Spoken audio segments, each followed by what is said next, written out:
9, 8, 7, 6, 5, 4, 3, 2, 1, 0. Women's Wrestling Talk, the #1 women's wrestling network on the planet.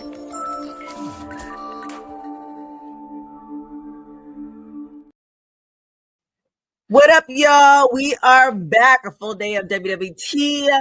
We started off with AEW Forbidden Door, then we did a little bit of LFG episode 8, and now we are back for WWE NXT HeatWave. We're going to be doing a watch long and post show. It is going to be exciting. So many great matches. We have the NXT Championship match. We have a triple threat match, championship triple threat match. We have the tag team match. We have a mixed tag match. We got a lot of stuff going on. So let me know in the chat what you're most excited about to see. For me, let's see. I'm definitely interested, for you guys who watch all the time, and interested in the Canadian American mixed tag team match. Ooh, I mean, they're all good. All the women's matches are good. The NXT Women's Championship #1 contender match is also a good one I want to see. The Jordan Grace and Blake Monroe is another one I want to see. Kind of, I mean, Oba and the Young OG. Yeah, essentially this whole card, I'm really excited to see what's going to happen with this. A lot of good things. A lot of good things are going to be happening. The excitement is real as my dog gets comfortable. And I also decide what I'm going to eat because I'm hungry and I didn't plan this as I should have, which I should have planned, but I didn't. But here we go. We're watching it on Peacock. And we are getting started. And for you guys who watched AEW Forbidden Door, tell me what you liked about it.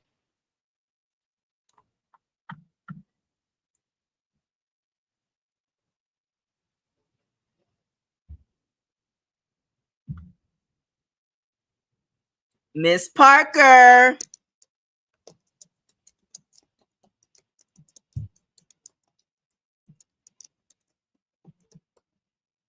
All right, talking about the triple threat women's championship. Triple threat. Hey, Jeffrey. Hey, Bosa. Oh, nice. He did. Did you see Kane, by the way? Because he was there representing us. So I don't know if he got to ask a question, Bosa. But yeah, we are here. What matches are you guys excited to see?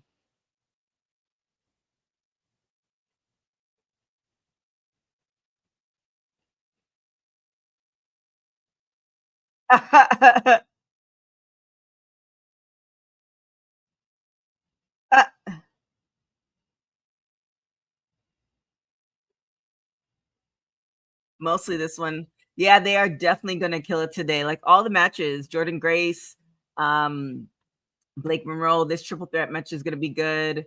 The tag team championship, like, yeah, it's all going to be the championship triple threat match with JC Jane, Masa Samovas, Ash by Elegance.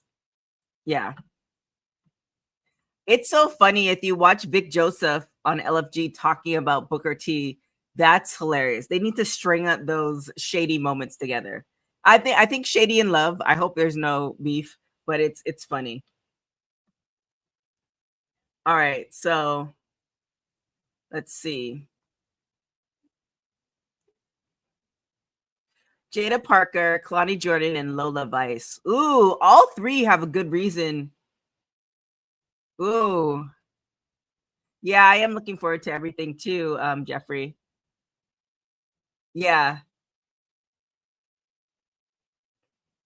Unfortunately, he said's in the street, so I guess he's not going to be able to see his client. Okay, I like the gear.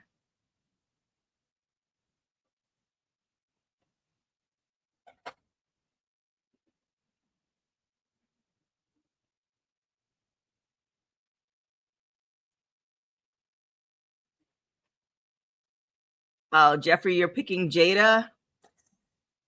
Huh. This is a tough one because I feel like Lola She's been in the game, but she's doing a lot in AAA.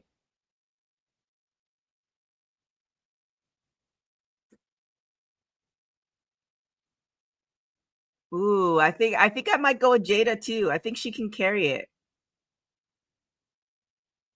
But it's like it's the next up, so this not doesn't mean that she's gonna be a champion, obviously. Just number one contender. Yeah, you're right, Bosa. It's tough. All three have a reason to challenge. I have to go with Lola.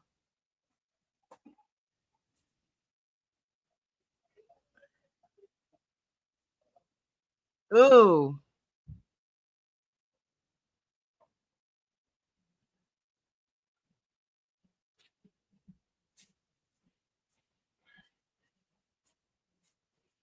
Ooh. I mean, the whole crowd's behind Miss Parker.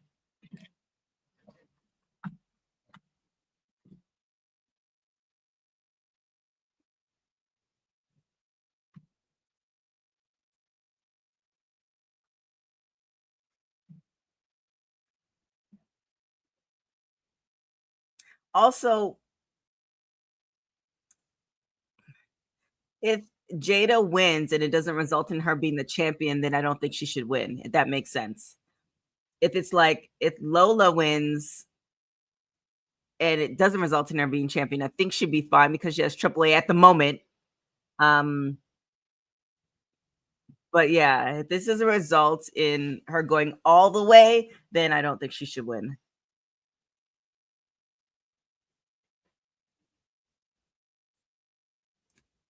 Oh, hi, Steppin.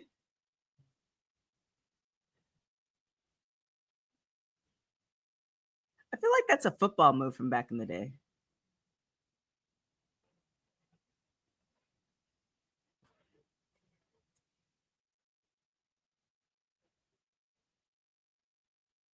Ooh, can't be that quick.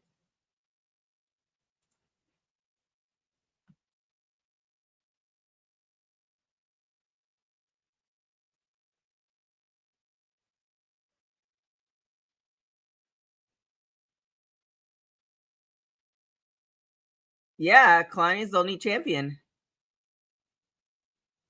But here's the thing: is she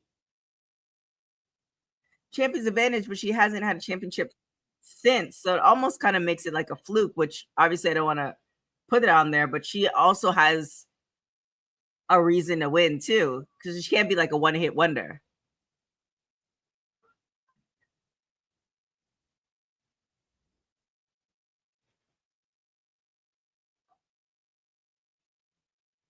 Oh,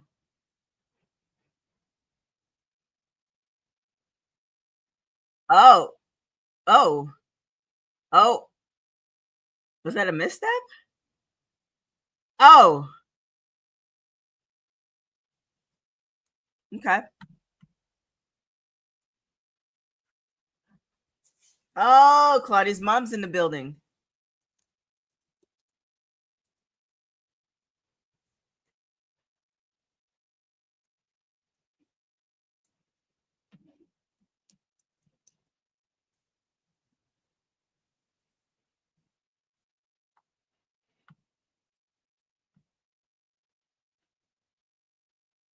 Yeah, but different styles of braids. I see where you're going with this, but different styles of braids. We can rock with that.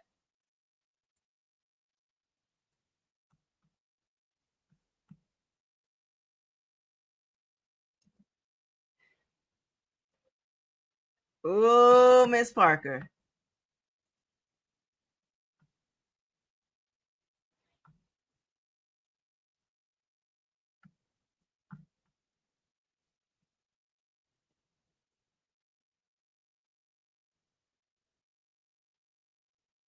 I mean, I feel like if she tried to wear braids, the producers would say, "Yeah, we can't do that. It's not going to work."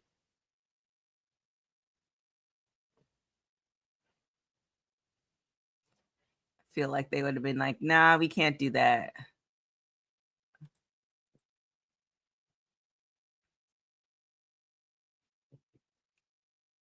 Uh, Hair treatments, Booker. This what we doing?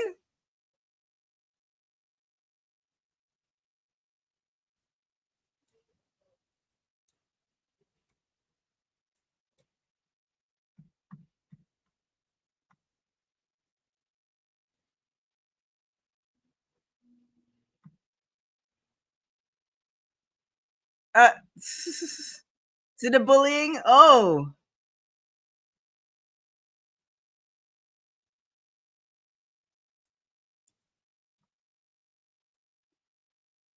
Ooh.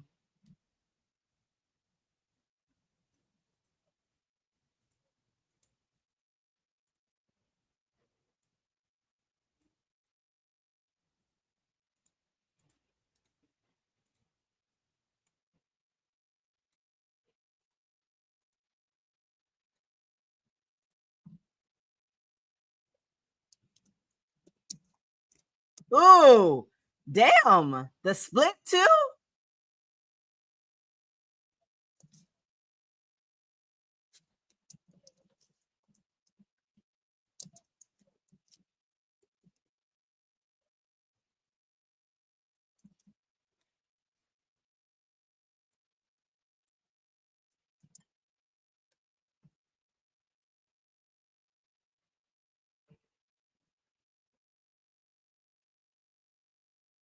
Ooh.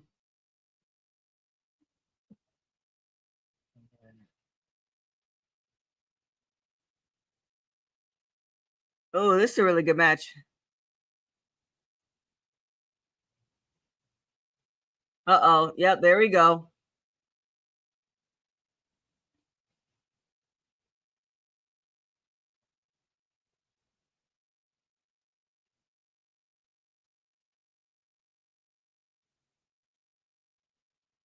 Uh,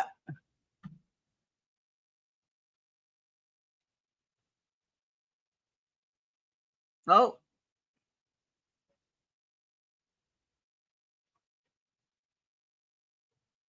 Booker. I know, right? You said it. You wrote it as I was thinking it. Good Lord, Booker. He said dazed and confused. Oh my God. Ooh. Ooh.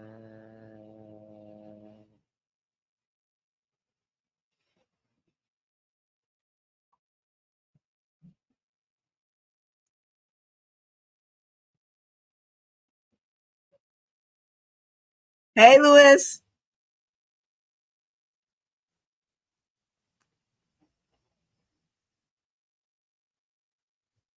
Is that right, Booker?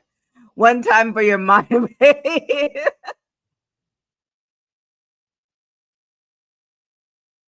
The good thing, this is what I really like. I still don't know who's gonna take this, and I don't like being in that position, but I like it's a good thing. Ooh,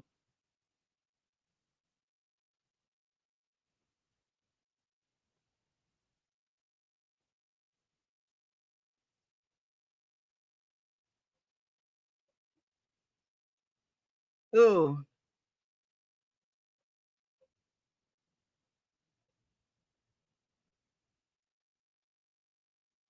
ooh,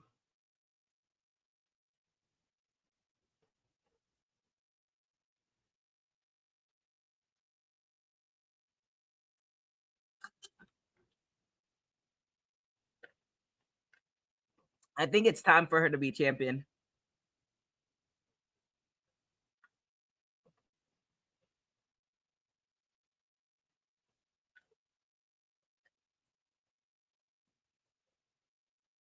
Mm.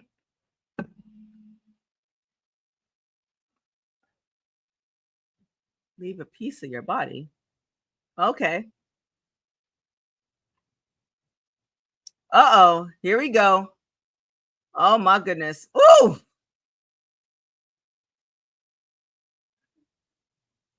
A very long way down.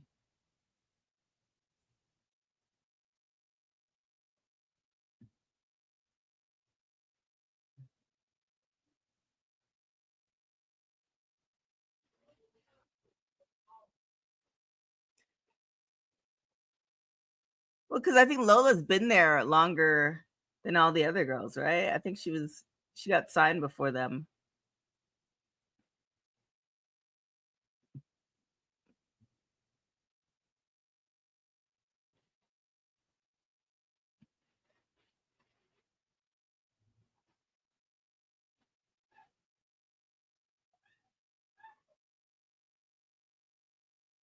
Ooh, oh my gosh.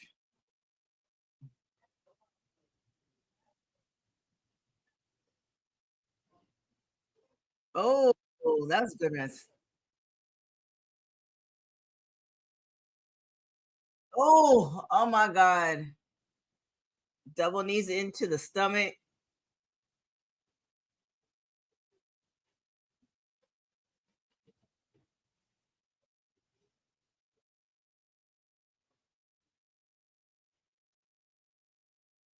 Oh,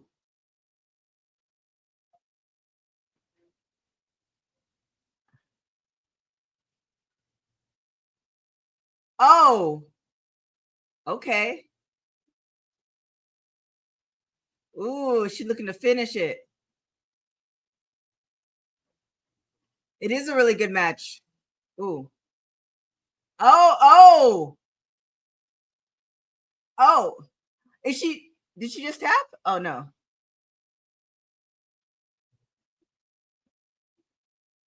Oh my God, where are you, Jada?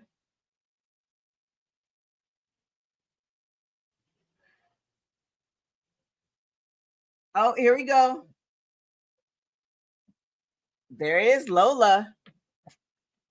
My dog's like, what's going on? Ooh. What does that mean, though? I mean, obviously, we know what it means, but we think Lola's going to take it all the way?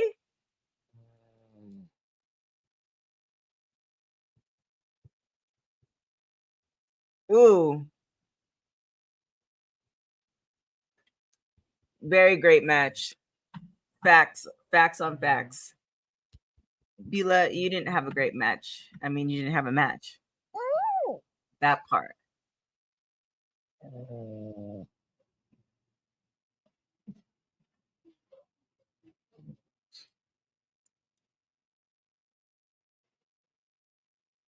I guess he might be dancing in the street.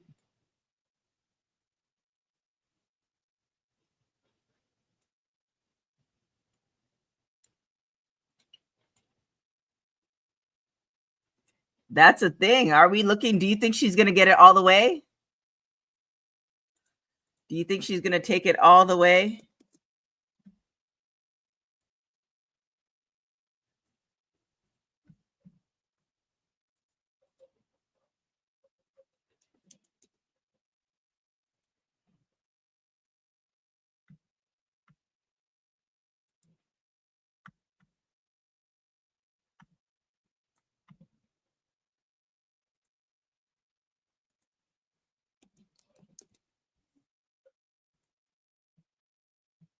Man, I can't believe September is coming up. So, like, she has to deal with Regina George. Wow. See, y'all? You have to take a moment from being in the streets to let us know that his supposed client, I mean, is it really his client? Questionable. Questionable.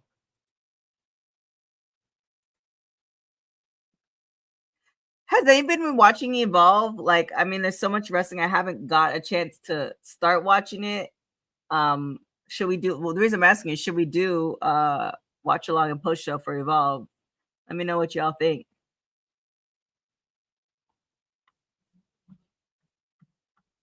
Wow.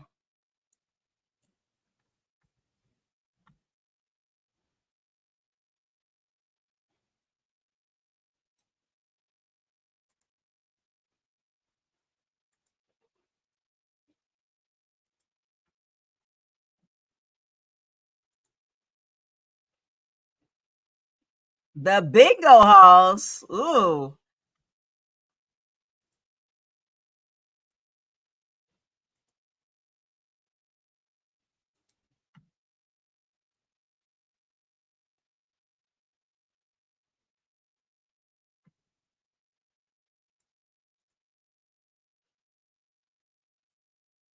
Oh, I like him.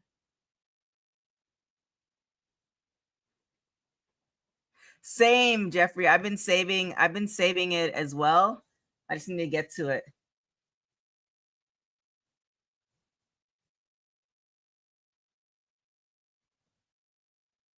Oh my gosh, I was just in Bahamas. When I did the trip with Bahamas with ACW, Gal was there as well. He had a good match. Fun fact, his wife is a wrestler too. We interviewed her a couple years ago.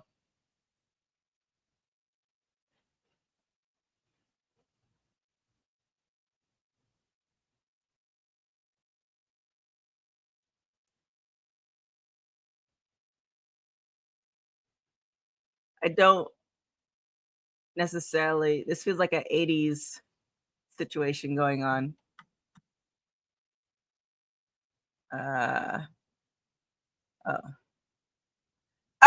He said I don't got it. Oh, that's not what I want to do.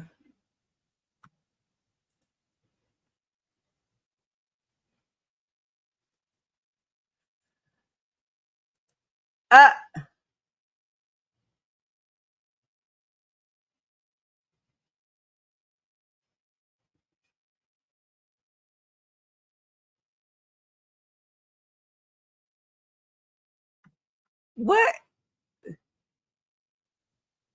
is this? Is it?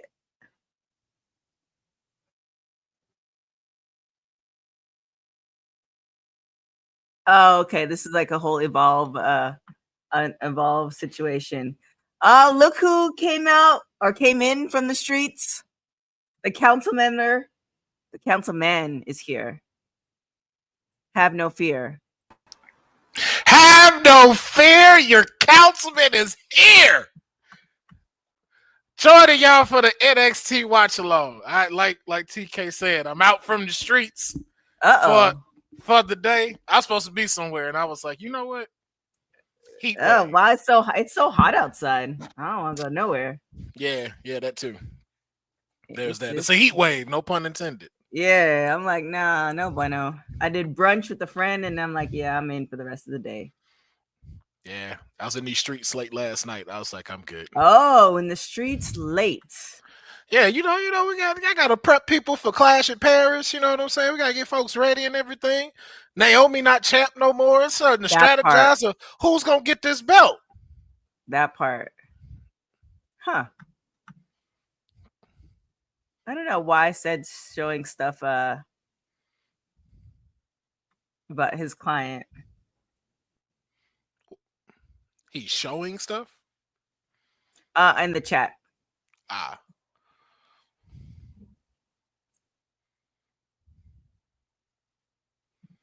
Whatever, misfit. Oh my god.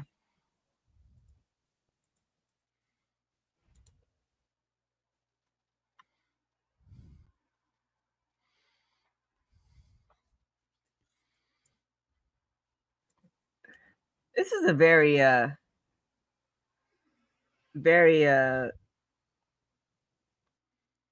kind of cult leader-esque. I mean, they are called the culling, so yeah.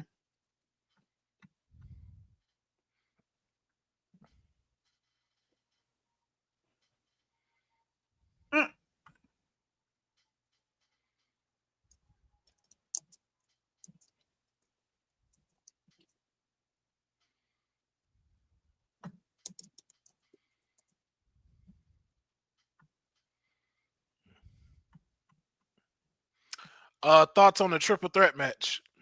Oh my god, it was amazing. It was really, really good. I love the fact, like I was saying before, like you can't. Every person had a reason to win, and you still don't know who's gonna win, even up to the very end. I love matches like that because y'all know I like to know things before they start. So it was it's a good thing. Nah, I knew Lola was gonna win. I called that shit. I called that. I like all this stuff they've been doing. Do you think she's gonna take it all the way though? I can't answer that till after I see tonight's match. Because that's the question. That's gonna be the question, and I got to see what happens after this triple threat match with both titles on the line. Then I can answer that better. But now this tag team titles on the line. Hank and Tank, Dark State. Who needs to walk out as the tag team champions? 126 days. For the sake of the tag team division, who needs to walk out as this? I kind of think Hank and Tank.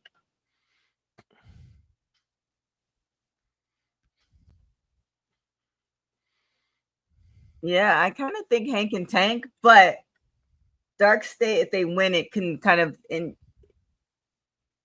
more. I don't know if the energy, but more. People might pay more attention to the tag team. If Dark State wins or if Hank and Tank wins? If Dark State wins.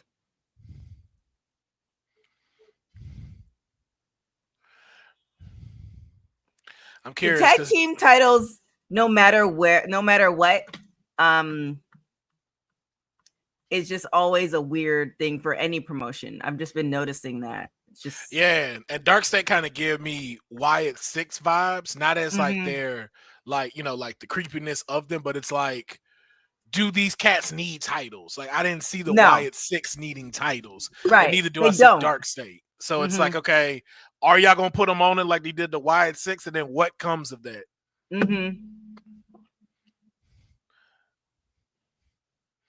But like what I've really seen is we haven't really gotten a lot of tag team action since Hank and Tank been tag champs. Right.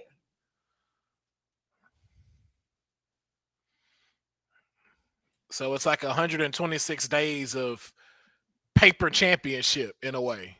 Yeah, blah. Because is this their first title defense since beating Fraxium? Bosa.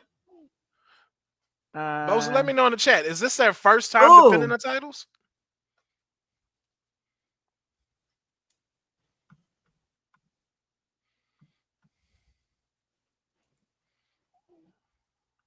Oh, nice. 126 days.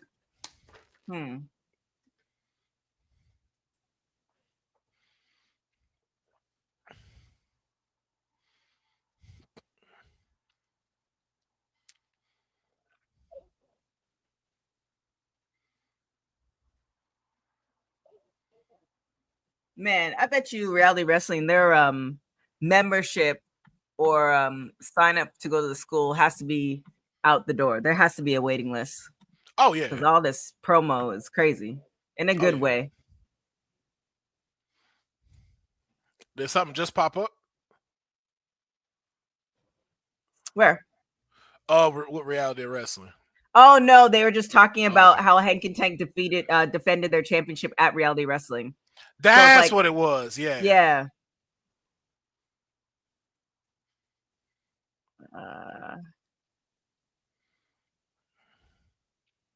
Yeah, I'm sure that line is out. Oh, here we go. Bosa said 6th defense for Hank and Tank. Okay. Well, did I take that back about being paper champions there?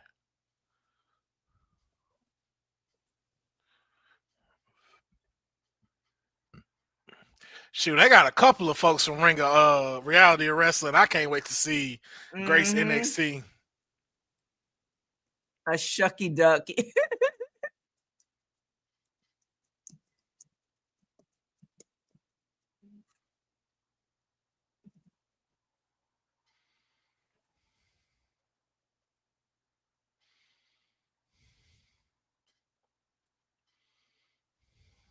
The Belly Boys. Yep, the Belly Boys. I ain't gonna lie, I like that as a name better than Hank and Tank. If I'm being honest, the Belly Boys. See, the thing is, I would like that too if they're legitimately going to stay together as a tag team. I think that's why a lot of tag team divisions are suffering. Yeah. Everybody want to be a star. This is the first one though. Like gives me tag team vibes in Hank and Mhm. Tank. But now it's Yeah. just a thing of, will they keep them or will they try to split them up? Exactly. And I feel like if you keep them like legitimately for at least a good 5 years, Yeah. obviously, you know, hopefully no injuries and stuff, like that's a good look. Yeah. But I just hope they don't treat them like they did Heavy Machinery, and then it's just like, oh, okay, one of them is seeming to be having the light on them a little more, and then it's time to split it up. Right.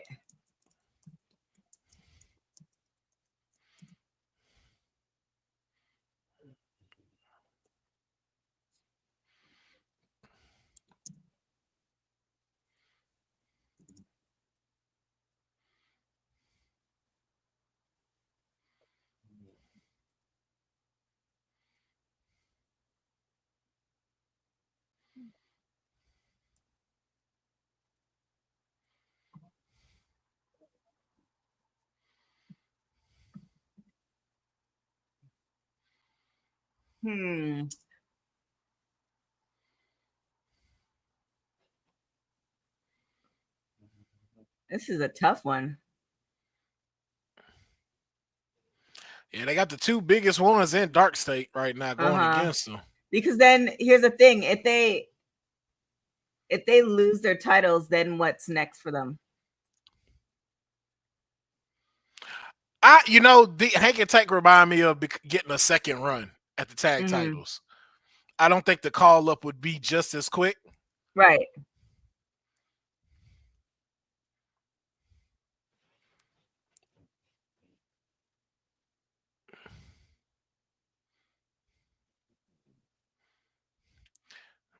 But right now it's one of them things of, okay, who's the other two that's gonna help Hank and Tank?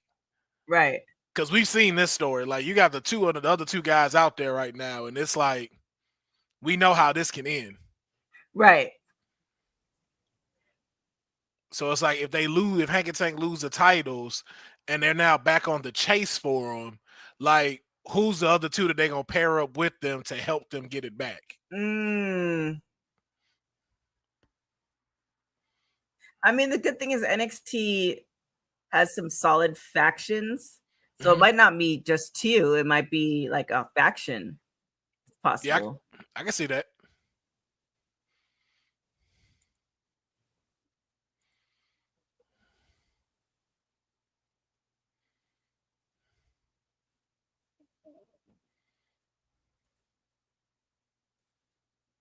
This is that moment. Ooh.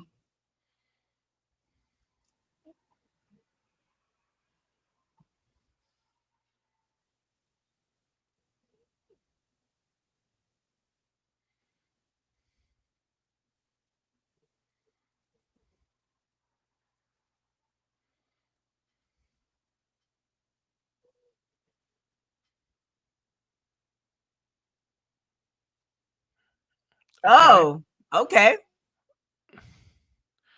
Taking a page out of Ivar. Mm-hmm.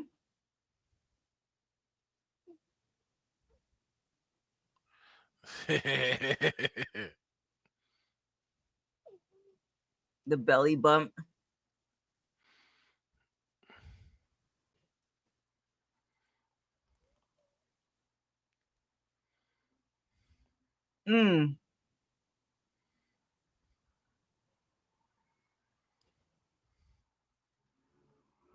Oh, close.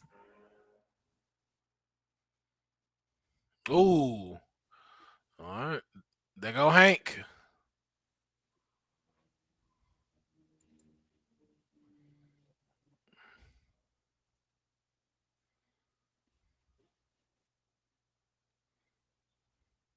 Oh. I think I'm like 10 seconds from you. Okay. Yeah.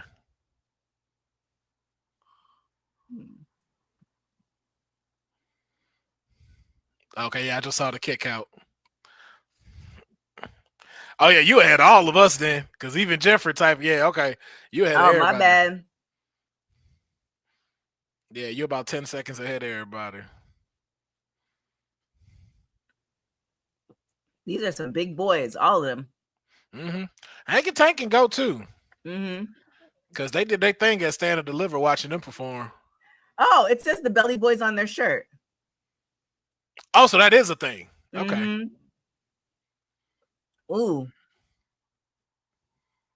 Oh, it sure do. I see it. Man, be careful. Be careful.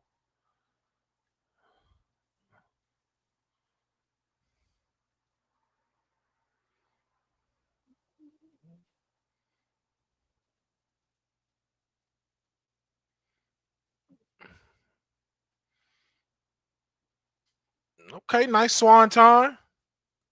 Oh.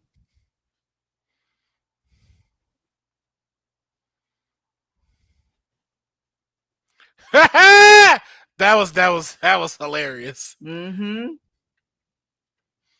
Okay, maybe they won't need people. I think they almost got it. That tank's still full. That's a good one. He still got a little left in the tank, Jeffrey. Oh. Man, that was close. You're gonna see it. Belly Boys. Man, they scare me every time these barricades are this close. Yeah, that's a part that I saw. Yeah.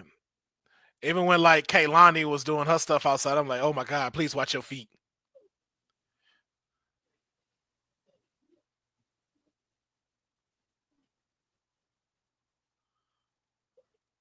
And there go them numbers.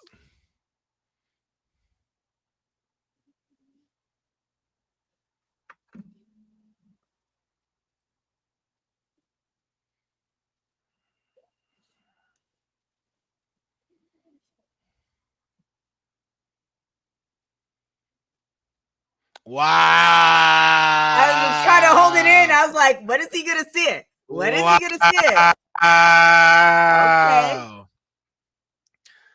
So they wide sixed it.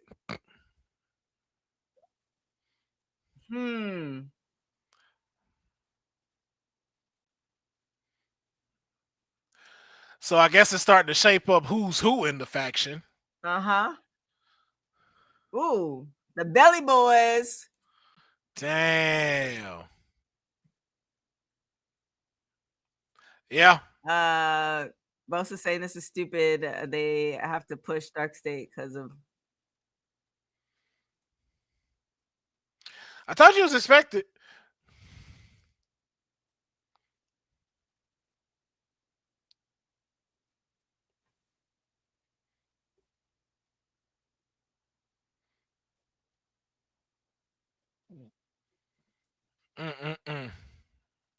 Oh, dang. Boza bring up a good point, too. Unless they freebird it. I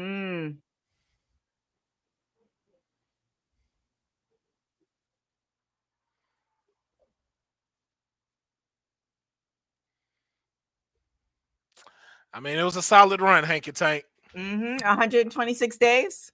Yeah, that pretty was a solid impressive. Run.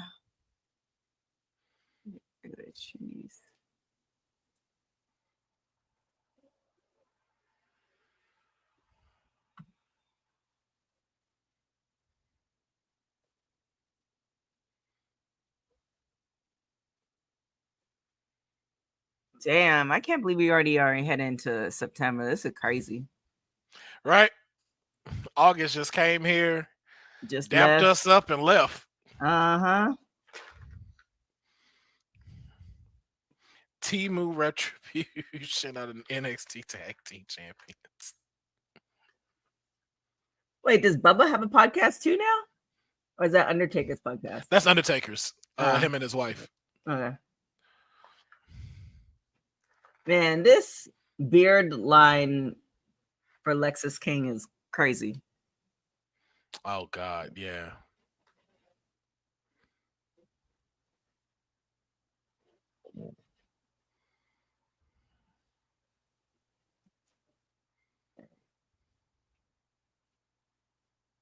Hip Pill's character. I love Ava's progression. Yeah. I Mm-hmm. love that she used facial expressions now. Uh-huh.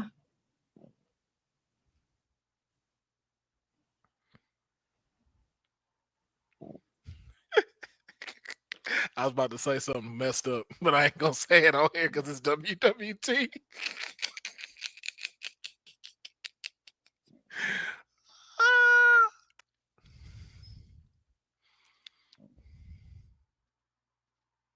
Ooh. Ooh.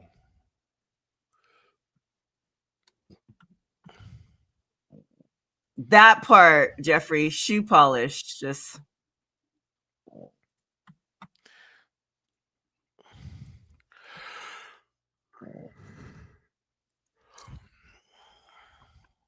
Okay, No Mercy, September 27th. mm-hmm.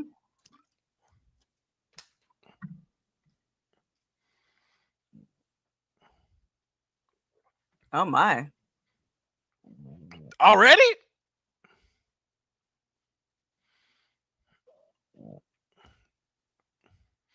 Okay. Degenerate losers. Oh my goodness.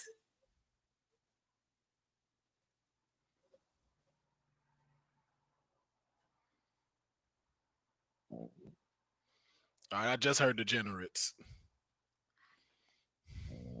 I don't know. What do you think of this faction gimmick? I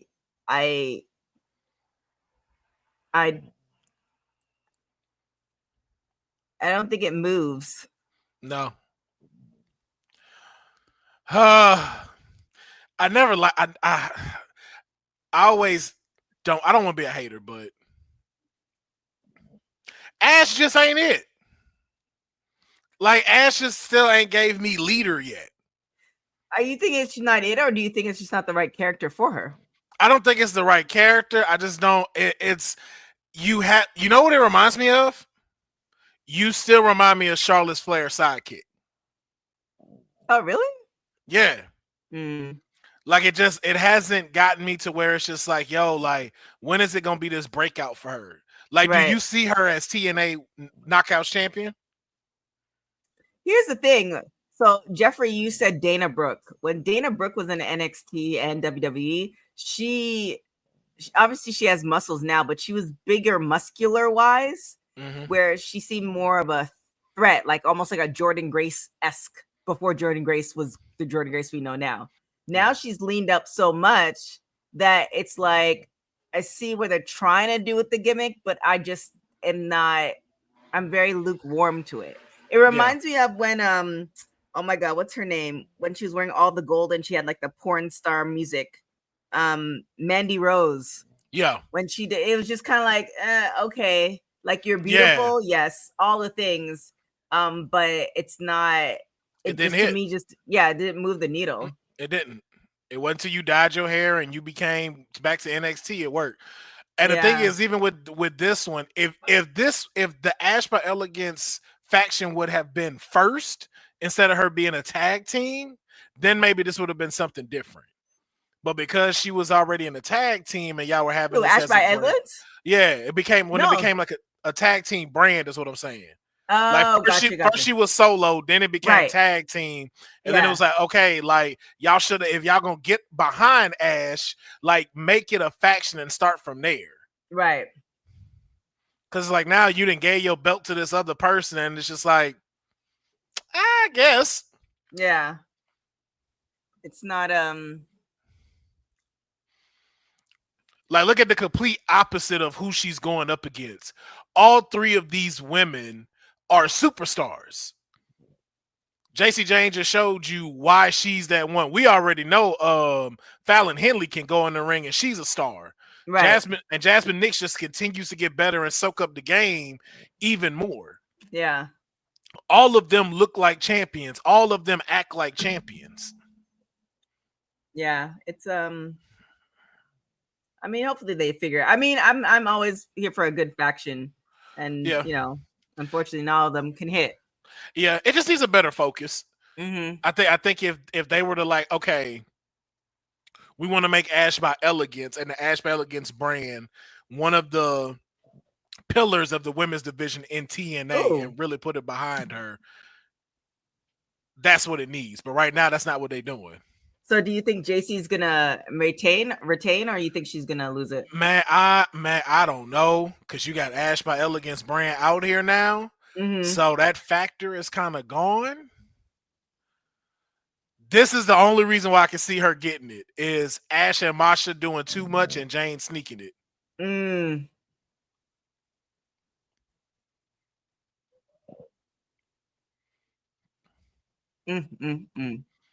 Who do you, I'll ask again, like the tag teams, who do you think needs to walk out? Are both titles on the line? I think so. So then who needs to walk out as both? Do you see Masha being both champions?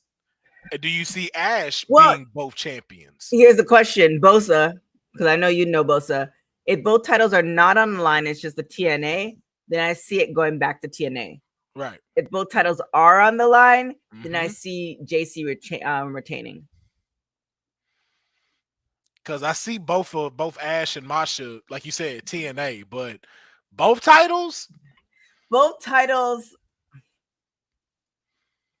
And you didn't put Jordan as the NXT champion yet? That's what I'm saying. Like, if there's Jordan and TNA and she was in the same position as Masha, then I could see Jordan taking the TNA and NXT. But I don't know. Masha, I don't know. Well, maybe Ash doing the TNA and NXT, given the fact that she's had, you know, a WWE, like she was a WWE before. I need the Ash by Elegance brand. Maybe it's just not for me. Maybe other people are feeling it. I don't think nobody's feeling it. I don't know. Because again, really... nobody, want to. I want to as well, but I just don't think enough creative has been invested in that faction for us to get behind them. Because even when the tag team title was on the line, we wanted the Inspiration to win. Right. Or Fatal Influence. Nobody was going for Ash by Elegance. And then when they did win, it was not received well. Yeah. And all of them, I'm gonna be honest, all of them look alike. Ash by Elegance? Yeah, they look like Pokemon evolve stages. Like it's the little one, then Ash, and then she evolved into that tall one. Oh my God. That's what they look like. So it's like,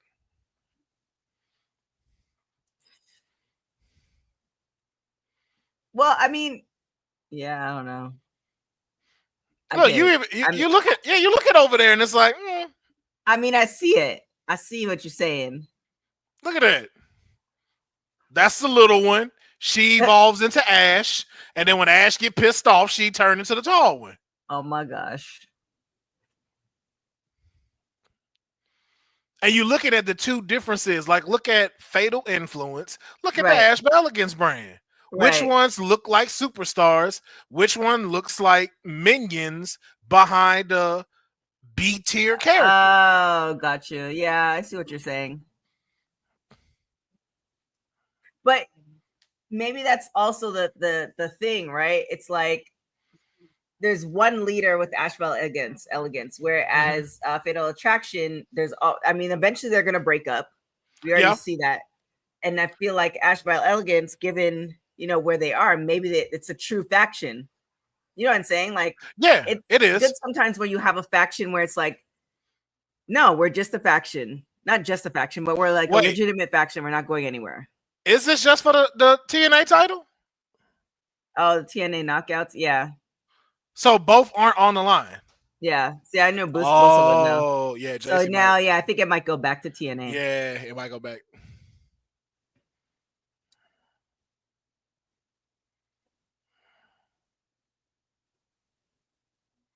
In that case, I kind of see Ash stealing it. Yeah, I can see Ash stealing it. Having all the gold in TNA, which again could be the thing that help us get behind her. Right.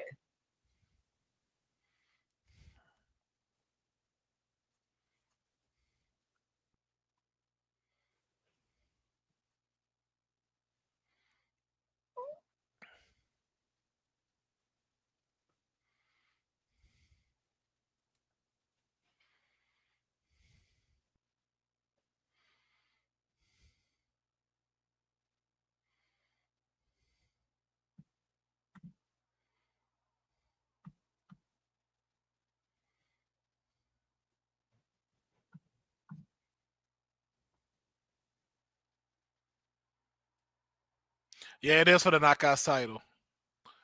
But didn't they say it was both titles? I don't know. And I feel like they said that at one point.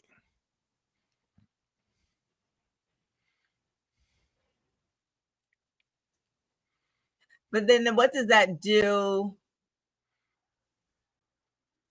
See, then if she loses it, then I can kind of see the story of her losing it, which is going to kind of mess up her psyche, which then might put Lola in a good position.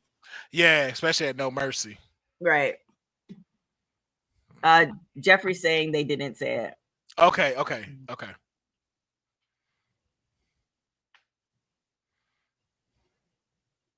Also, do you see Masha getting it back? Does Masha become a 2-time Knockouts champion?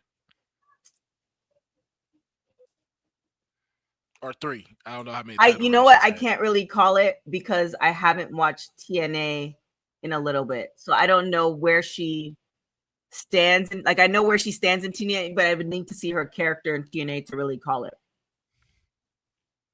I know she's growing. I feel like she's kind of like not in a negative way, but like, you know, the replacement of Jordan Grace. Like, Jordan Grace handed it off to her for her to dominate.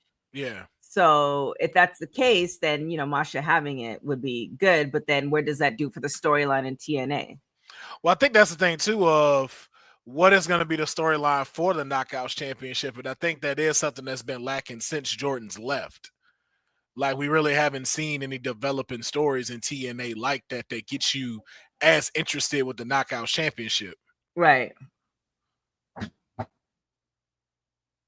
But could that be because of NXT's involvement? You know what I'm saying? Like, no, I think that's just creative in general with TNA. Okay. I don't even think that's NXT.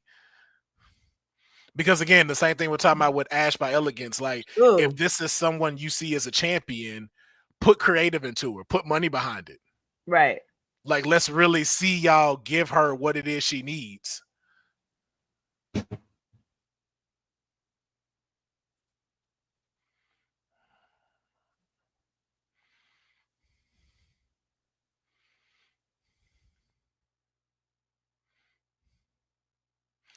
Because the one thing I've been like saying with a lot of these wrestling brands is when you look at them, what are the top 3 things you're talking about?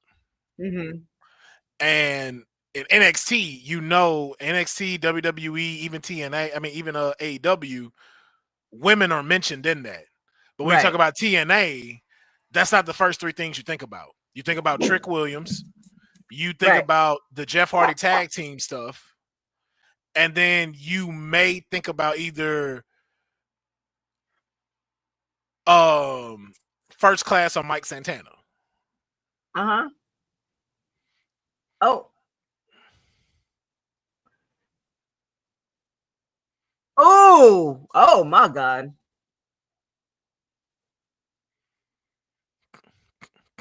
Yeah, people gotta stop playing with JC, man. Mm-hmm. She been waiting for this, man.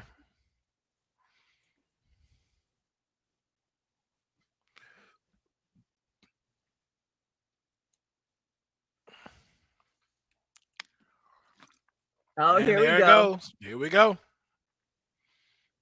Damn, Fallon thick. My bad. Sorry. Hey, special little nobodies. Welcome back.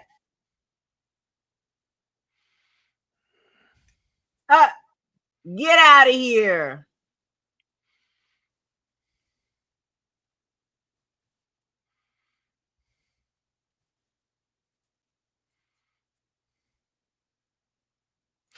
Wait. Ain't a triple threat match, no disqualifications? Bosa. So they don't necessarily got to leave, right? But I think if the ref kicks you out. But it's no DQ. Like, you could be like, get out. Be like, screw you. I ain't getting out. I'm not going nowhere. I ain't going nowhere. This is no rules. So now Ash is the only one got some help. Really, Bila? What up, Jacob? Oh, my God, bro. I haven't seen you in so long. Every time they jump out the ring here, they just scare me so much. It's like they need to move the barricades back just a back. little bit. Yeah. Oh my God. Like, just watch this jump. Like, oh. I just don't want none of them getting hurt. Mm-hmm. Dang, she kicked out at 1?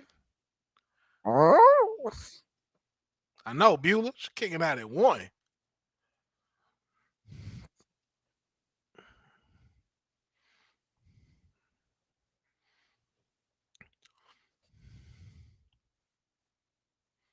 Ooh. Sheesh. Oh, I like the build up. Oh, never mind.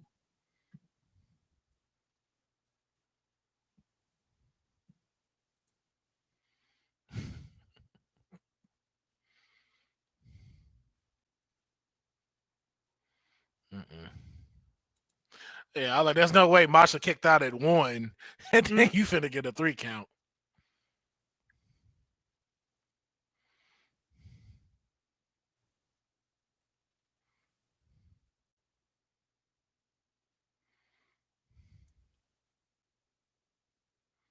Oh, cheaters.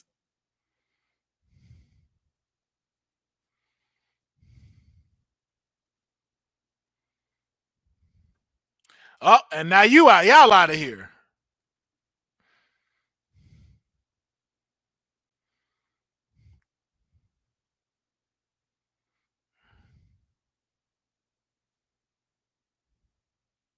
Crazy. She's gonna wreak havoc on TNA. Yeah. I think I'm all caught up, so now I can add TNA to my treadmill roster. All right. If you're gonna build her, that's how you do it. Right. Jeffrey, like, wait, what? Here's my only thing I'm mad at. I don't like the inconsistency of storytelling in this. I get, okay, we got to end it. Let's close it. But it's like, yo, if you kick Fatal Influence out, but you didn't kick the Ash by Elegance brand out after that happened. See this shit, like, y'all kick them out, but you don't kick them out. Like, come on now. If we doing this, we got to keep the story consistent. Keep it consistent, yeah. Because it could have waited. Like, they could have waited for that. Like, Masha could have got up, Ash hit her with something else, hit another swanton, and then get it. Yeah, like they should have got kicked out right there.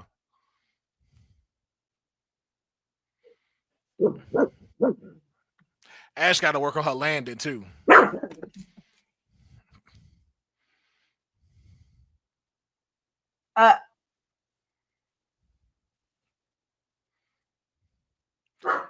Wow. Nobody's cheering nor booing. Oh yeah, it is hella quiet in there. It is quiet. Dang. Beulah's cranky. She's like, I didn't come for this. I ain't come for this. I'm going out. I'm going back where I was at. Yeah, see what it's a lot. Again, congratulations to Ash, but it's a long road ahead for her. But this thing could definitely get her out of that mediocrity that she been in. Yeah, but I think it's the whole thing. The Ash by Elegance in general is just off. Like, how do you? What do you change everything, or like, what do you? You got to invest in it. You just got to invest in it. That's the thing. It's like, one, it's like, okay, if they're heels, they need to be full heels. One, that music need to change. That music is trash. They intro music is not great. They got it with the concierge. I think that's cool, but it's like, yo, you got a lot of work to do.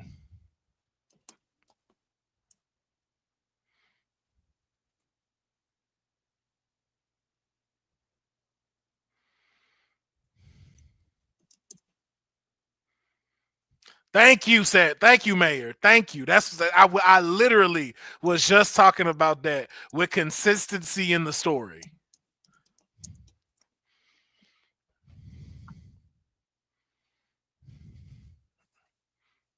what's Ced saying? Ced, you said you're gonna be on here at 5:00. Well, he said the same thing I said, like how you toss Fatal Influence out for interference, but not Ash by Elegance. Which is true.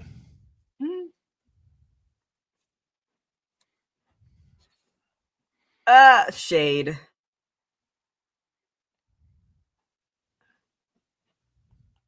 Oh, and he's still hurt.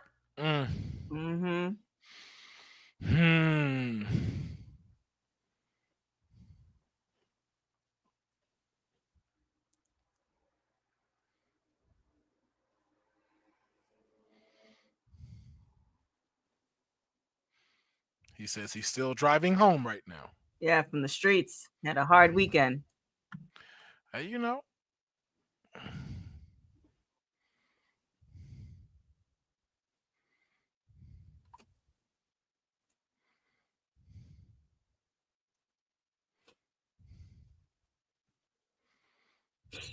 Yeah, that was crazy. I think people thought he died. I did. I thought it was over. It's bad. A few like 2 inches to the left. That ended it all.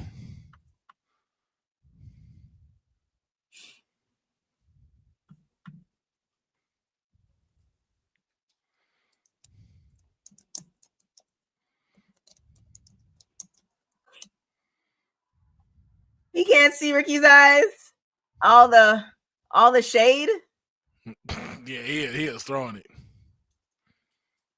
He ain't your friend.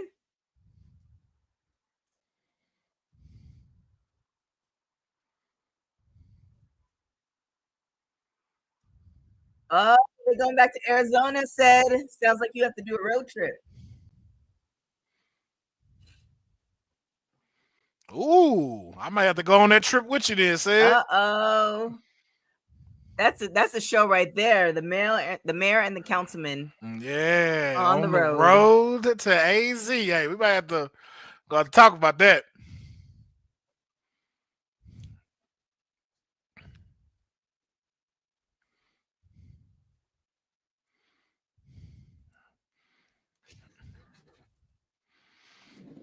That lets you know they didn't know what to do with that triple threat match, though, because the fact that this match is before the triple threat, because we could have had a double main event.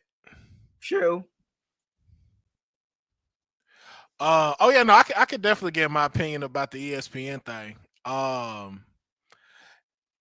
It's very interesting what WWE is doing, but it's like, yo, like it's crazy how expensive all of this is getting.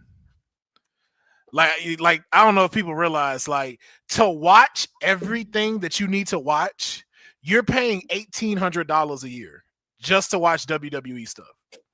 And that's WWE. And I know you said just WWE, but you add AEW, the pay-per-view was like $50. Yeah. And then every pay-per-view, then if you want to support ROH. Yep. It's $150 a month just to watch WWE stuff. And while it's like, I understand, it's just like, yo, like, where do we draw the line at this? Well, it's Jacob, you're saying to recruit that debt, but that money is not necessarily going. Well, part of the money is going to them, but not the entirety of it, because each company, like ESPN's getting their cut. So it's just kind of, it's and it's only in the US. Like I'm pretty sure, and you know, Dylan and whoever else is not in America, because I know when I went to Toronto, you got everything on it, Netflix. Yeah, same. Yeah, most of this stuff is Netflix internationally. So it's just like, it's crazy to be like, okay, am I really finna invest $1,800 a year, right, to watch this? And then too, like, to only watch 5 matches. This is where now AEW, it's like, okay, if I'm paying $50, at least I'm getting a lot for $50. But like, yeah, $150 a month just so I can watch wrestling. That's crazy. It's not yeah, and that don't include ticket prices. That don't include merch sales. It's like, yo, the inflation is real. Inflation is here. It's here, but people are not I was watching a show the other day. It's like in certain states, the minimum wage is still like $10. Yeah, that's not that's the crazy thing. That's not everything's going up except pay. Mm-hmm. Like, man, I was looking at Wendy's. A junior bacon cheeseburger is $5.17. How much was it before? I wasn't at Wendy's. It was on the dollar menu. Ah. And then with bacon, you were looking at about $2, maybe $2.50. A hot and spicy chicken is $4.17. I remember getting 8 of those for $8 and downing them motherfuckers. Wait, 8 hot and spicy chickens? Like they're sandwiches? Yeah. They used to be $1. Used to be $1. But 8? Yeah. Okay. Remember, I was young and smoked a lot of weed, TK. Ah, okay. Yeah. And I took the mayonnaise off. So it was that too. I don't like all that mayonnaise on them. Okay. I'm just saying, just from that, like, yo, if I did 8 of those now, that's $40 plus me going to the hospital, because I definitely can't do that now. I tried the VPN route, but Netflix don't all VPN live events. So I got you gotta pay $30. I gotta pay $30 to watch Clash in Paris and watch 5 matches. Exactly. And that Beulah page she got too. Oh my gosh. Man, yo, funny.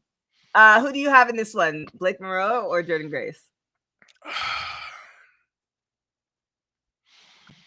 Jordan gotta win. Yeah. Jordan Jordan gotta win. That's the thing. Blake don't get hurt losing this. Mm-hmm. But then where does Blake go? Because I feel like Jordan's on the path to eventually be champion. Not anytime soon. Maybe at the beginning of next year. But where does Blake go? I actually could see Blake going after the North American title. Really? And like breaking sooner than later? And breaking up Zaruka. Okay.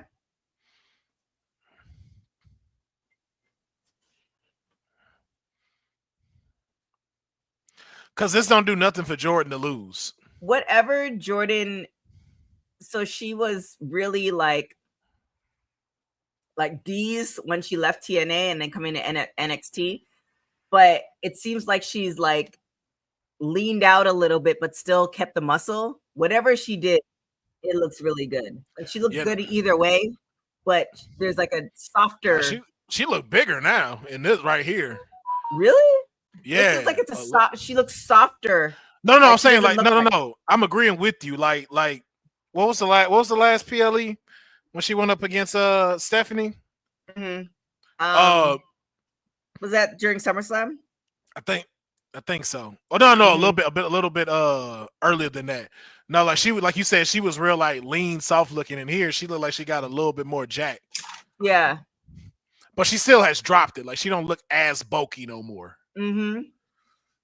It looks good. I don't know what she did.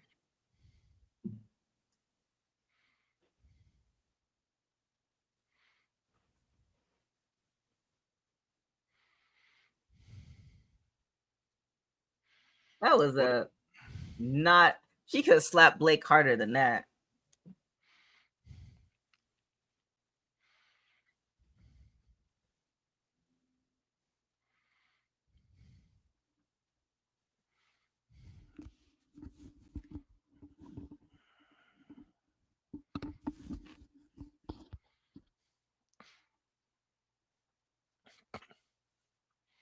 Oh, wow. That was different. I like that.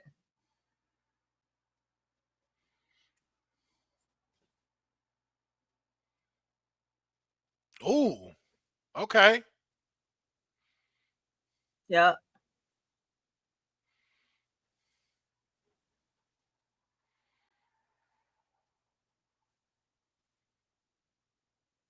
Man, that Cena promo.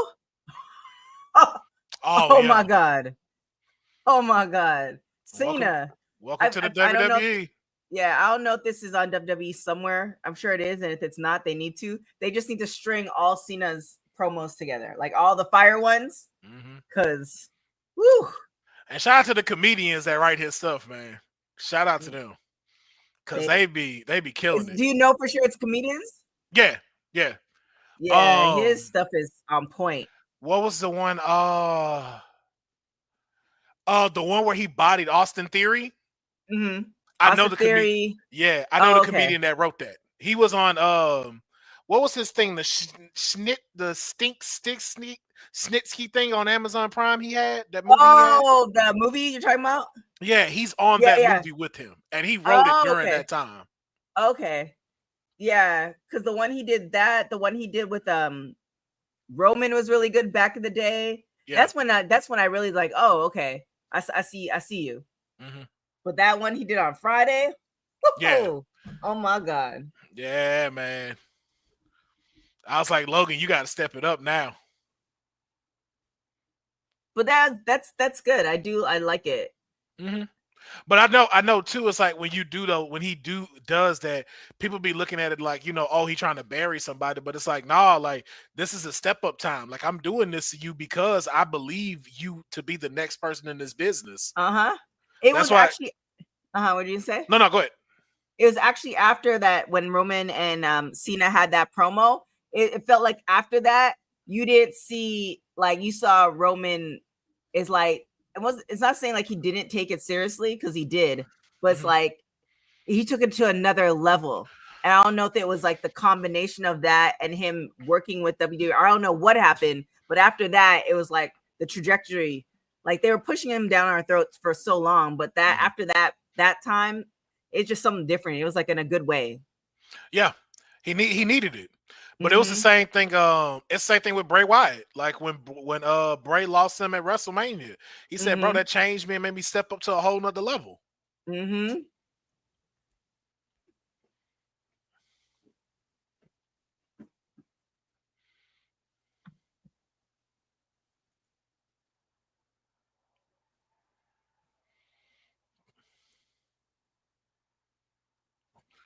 So now, question: Does this rivalry need to end here, or do you see this being an extension? It depends if they don't have. It depends on what the plans are for Jordan.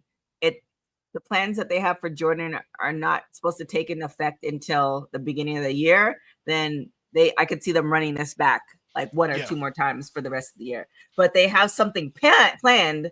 Then this would be like the last one, and then they would revisit this another time.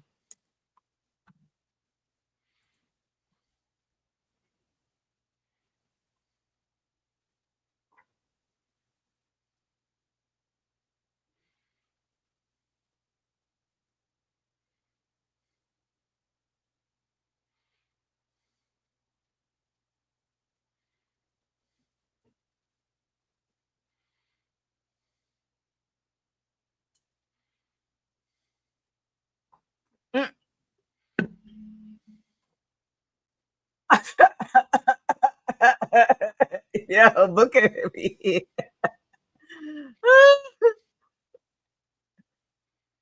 Oh. Oh yeah.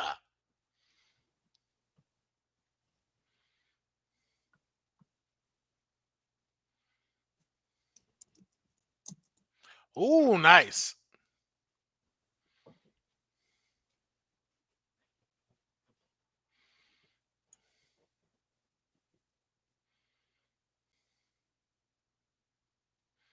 I bet you it's fun to work with Jordan Grace. I think so. Just the way, like, she, like, modifies things and does stuff. Like, she reminds me of, like, Finn in the ring. Mm-hmm. She's definitely about the business.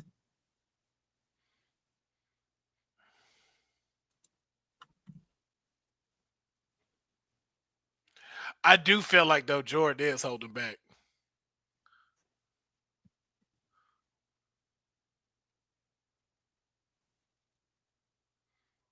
Well, if she were to completely, like, Juggernaut dominate her, then wouldn't that make her into more of the heel, and the audience wouldn't be. Oh no, I'm saying it's a good thing. Like, I think it's good, like, storytelling. It's like, yo, I can tell, like, yo, you're not putting the full force into your elbows. Like, I'm seeing the work in there. That's what I was saying. I feel like it's real fun to work with her. It's like, yo, she's really telling the story in here.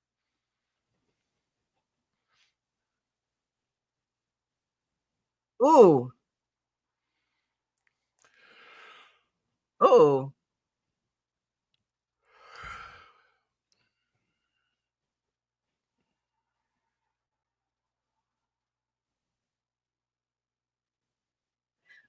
I wonder if she takes her braids out every day.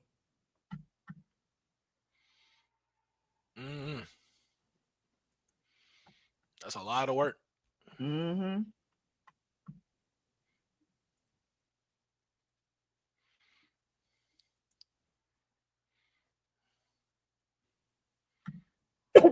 Oh, is she gonna? Oh, she done throw the.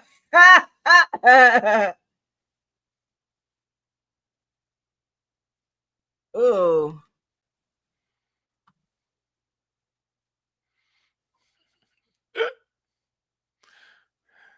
The fact that it landed there, though.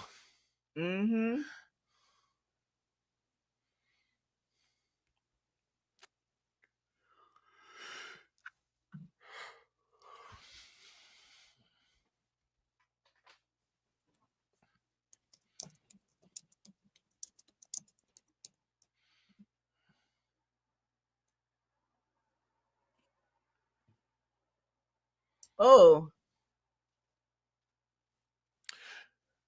Don't mean to be that guy, but man, this crowd sucks tonight.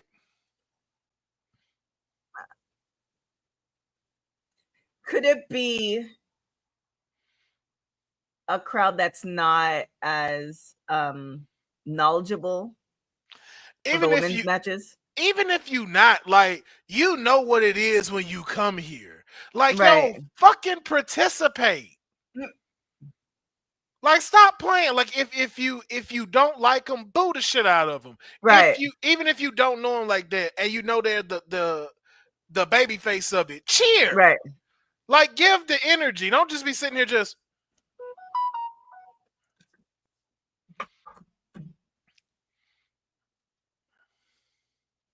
Ooh.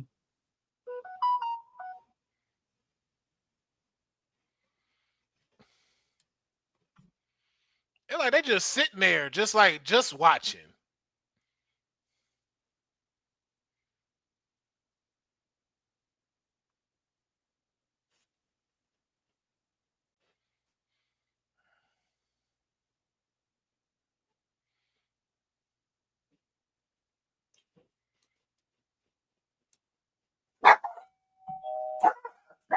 Someone is ringing the doorbell.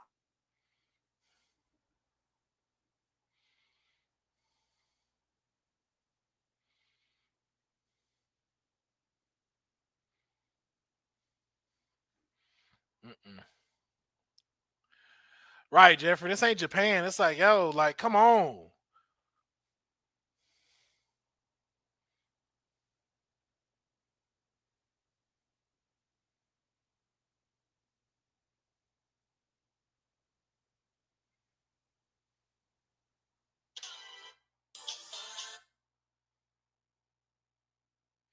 Ooh.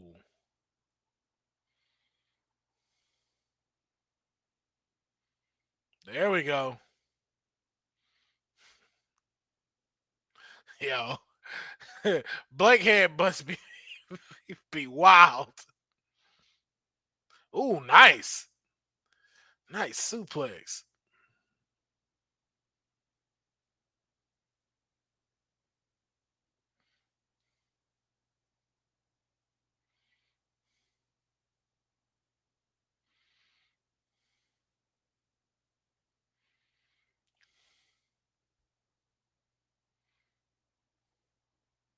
Look, they can't even get the "this is awesome" chants right. Like, what are we doing? What are we doing?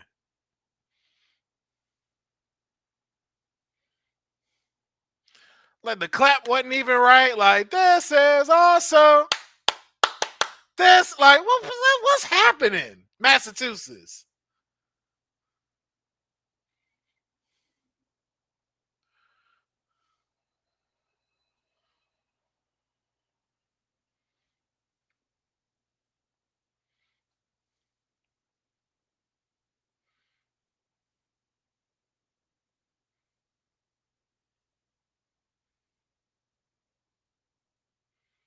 Hey man, look, she ain't. Hey, Blake ain't no joke.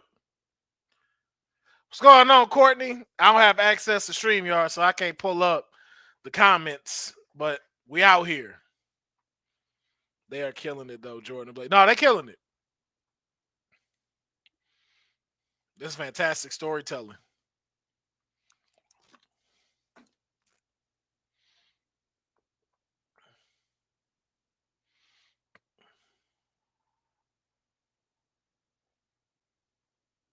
Ooh!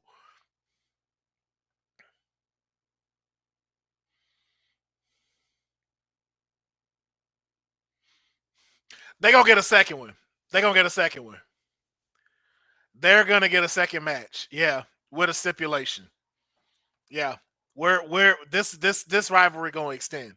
This gonna keep Jordan busy while we get ready for the Lola title run. I mean, well, the Lola JC match. Yeah, it's not over. If anything, just show me that it's not over.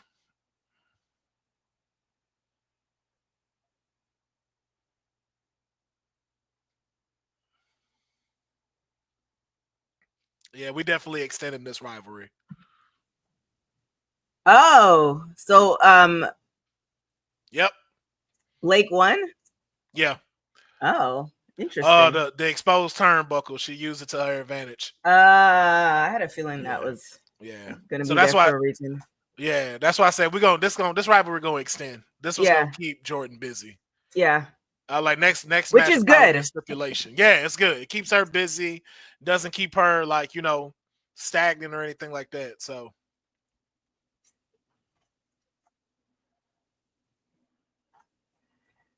Courtney did a really great job on the Forbidden Door, so you guys can check out the watch along from earlier today. So yes, indeed. A lot of things happening. And then also Kay McCoy is in London, so he's at the scrum for us. So you can check out that. That's gonna be posted soon. So if you watch the scrum, Kane was there. If you're like, yo, that's Kane, that was Kane.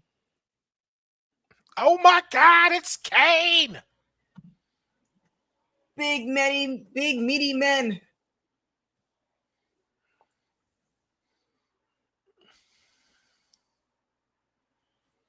Oh my gosh, can you imagine a road trip with me, you, and Ced to San Diego? That should be taped. Yes, make it happen. Get us to Survivor Series. Oh man, the way we'll talk about that offline. We trying to see Cena one final time. Cena one final time. It's so funny. So I did a poll, and everybody thought that Jordan was gonna win. Yeah, that's nice. That's a nice swerve. It is. Like we said, it keeps her busy. So that I like that. It keeps her busy, keeps Blake busy. I'm not mad at that decision.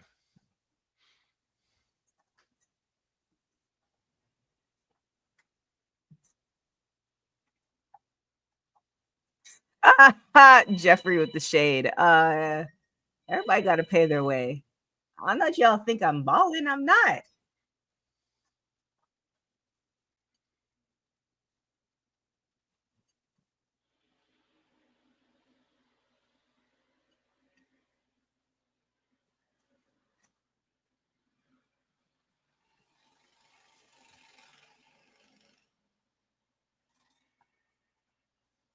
Oh no, poor JC.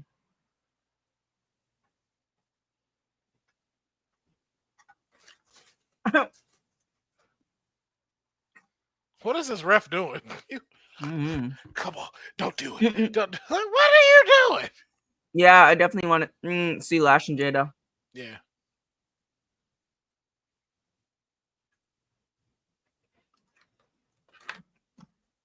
Nice.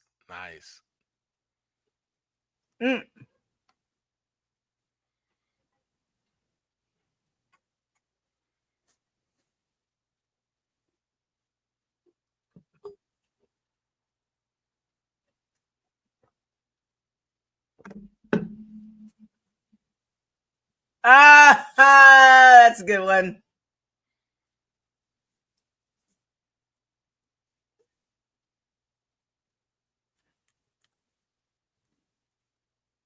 Ooh.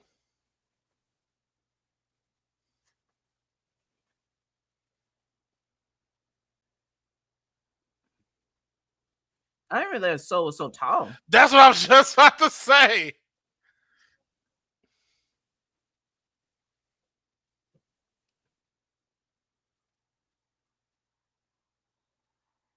Interesting.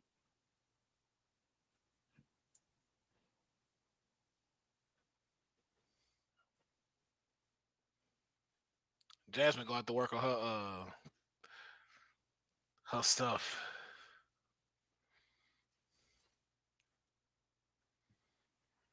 Homecoming.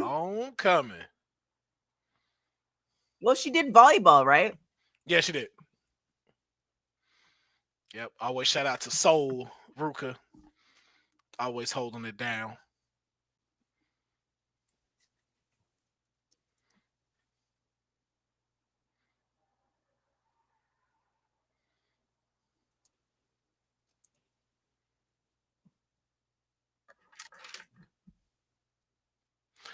It's a pretty big September for NXT. Mm-hmm. And moving into October, like, I mean, I think we're gonna get to a point where just with all the brands under the WWE brand, we're gonna have something almost every weekend. I forgot about this match. Wow, that triple threat was that far down on the card. Mm-hmm. That's crazy. That's crazy, yo.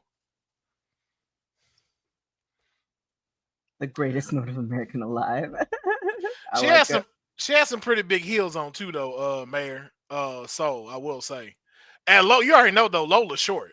Like Lola and them real small.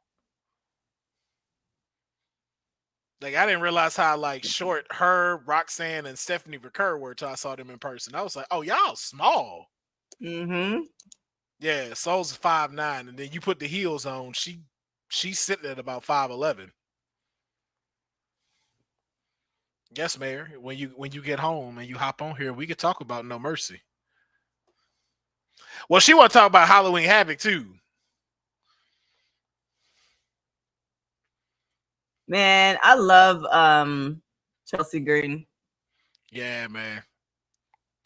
I can't wait till they finally say it's Chelsea's time. Mm-hmm. Yes, Roxanne is pocket size. We need to stand tallly with our Canadian flag. This is so good.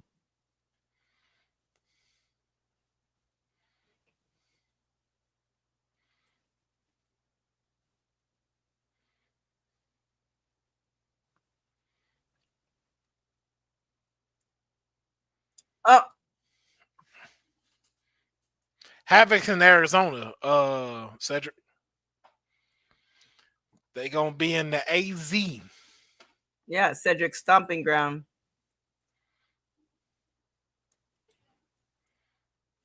Oh yeah, Jeffrey. They small. They tiny.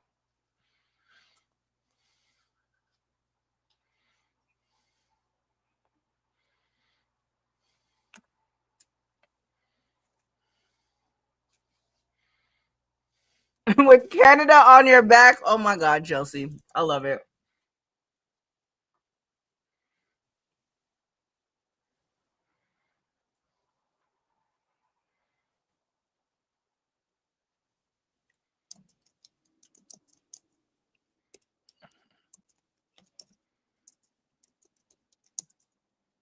At first, I didn't like it, but this promo makes me like it.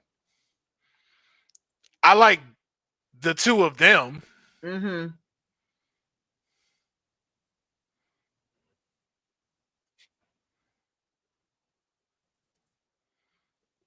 I can say that. It I like actually softens up Ethan Page. Like, I couldn't stand him before, but now I'm also Canadian biased. Yeah, exactly. Now you're on his side all of a sudden. Like, you know, that Ethan Page ain't that bad. Well, I knew he was Canadian before, but maybe with the Chelsea umbrella, I'm like, okay. So you know what?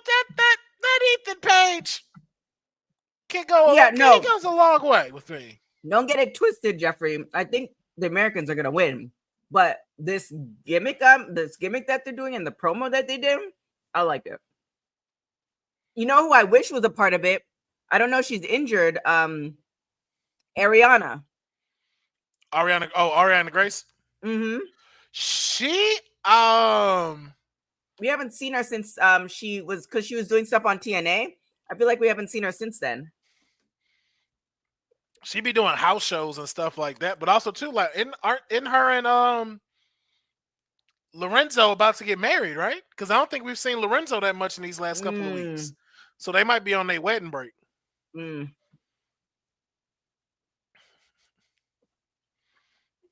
I agree, Bosa. I agree.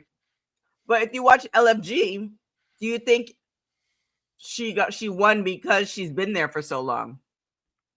Tyra versus Xena. No, because I just think Tyra is more ready than Xena.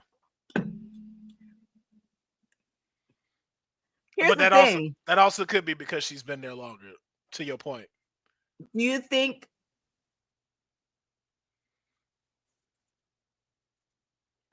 Like, I know Kurt did it, and obviously it's you know, it's a small group of individuals who actually won gold. Well, I mean, this whole match is all gimmicky, so it don't really matter. Here's my thing. I don't like none of it. My thing is, if you don't elevate it, don't do it. Mm-hmm. Y'all are not better than Kurt. Like the aesthetic of it is cool. I get it because it's like, hey, you know what? First woman gold medalist in WWE. Dope. Right. Like that make all the sense. But it's like, do you have to harp on it and let that be your full persona? No. Just like how we not seeing that with Chelsea. Like Chelsea is a proud Canadian, but you don't think that all the way through with her. You just be like, yo, that's Chelsea Green. Right. She only started not leaning into it, but she only started like kind of using it for this particular game. But you wouldn't know unless you looked her up. Exactly. So that's why I'm just like, are you standing on a persona that can be lasting, or are you standing on an accolade? And that's what it is. Yeah, that's what I'm wondering about. I mean, Kurt did it. So, but Kurt perfected it. That's what I'm saying. Kurt perfected it. Even with everything we're seeing American-wise, no one has stepped it up. Like American Made, I'm like, yo, y'all, that's not a great name for y'all. It doesn't represent that.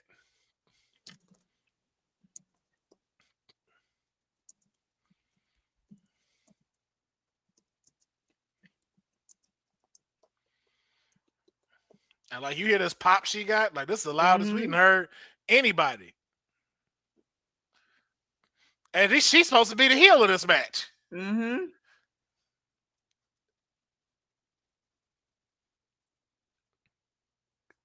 he's from Hamilton. Just down the street.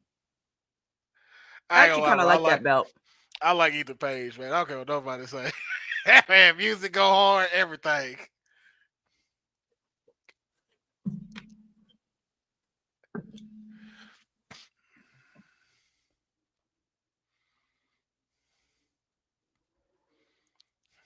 Lance Storm, eat your heart out. You wish you could have done this. These are good pictures. Oh, yeah. The visuals are amazing.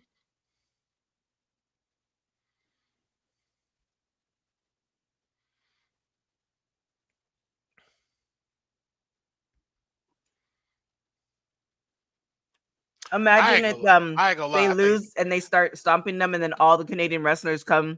I'm not gonna lie. I don't think they're gonna lose. I think Canada might pull this off. Really?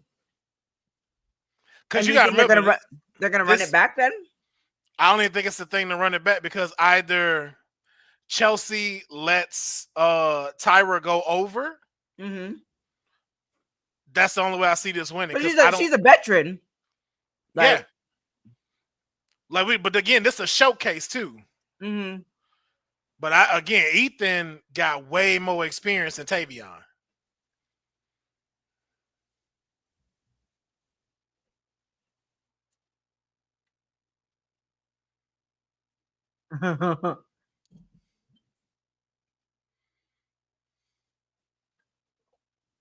I do wish in the mixed matches, and I know they do this in smaller promotions, that it's okay for the guys to wrestle the girls. Yeah, the only problem is sponsorships. Yeah. That's the only issue with this. It's so like, and look, Tyra getting booed. That's crazy.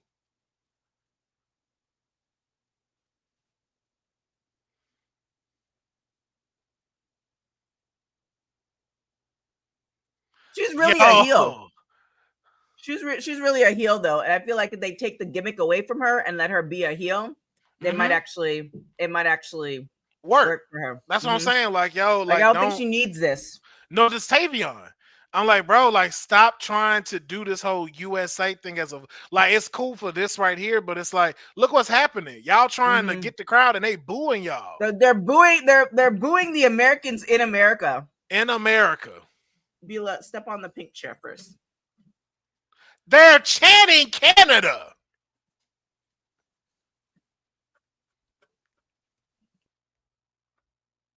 They're like, what is going on?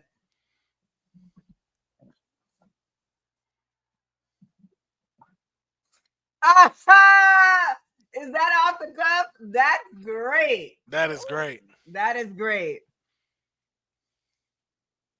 Oh my gosh. He said the medical. Oh my God. He said we're not giving you citizenship.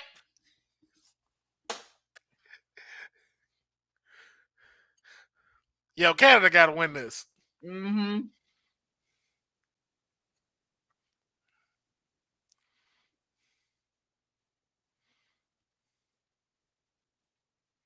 What are they saying? We want justice? Oh, I can't hear it. We want Chelsea. We want Chelsea. It's been political. It's been political. They've been saying kind of slight political things since they've been doing this Canadian thing. Yeah. Which is crazy that the black people are representing America.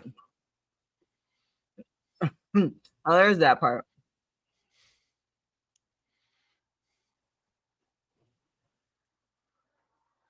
Yo, the fact they getting booed.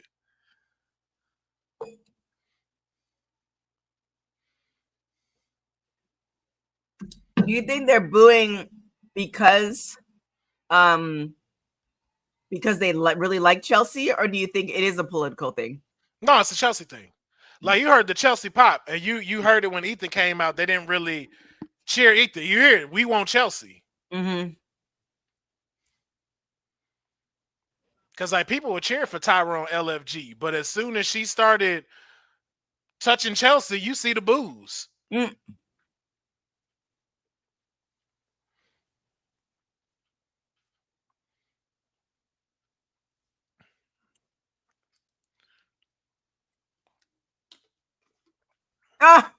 Dang, especially you telling your whole life story.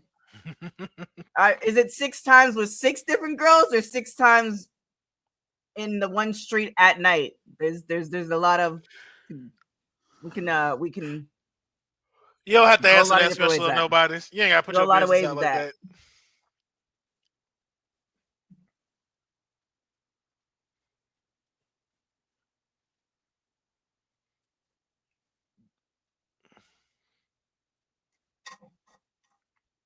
I do think by Chelsea joining, I think this is, even though Ethan is a good wrestler, I think this elevated him. Oh yeah, this was something he needed. He needed something refreshing. Listen to this pop of Chelsea. Yeah, Canadian women love American men, so I can only imagine your experiences, special on nobody's. Oh, so that man needs to go to Canada? During Caravana, you will lose your mind. Hey. All right, let me go up there to Canada and see what's up.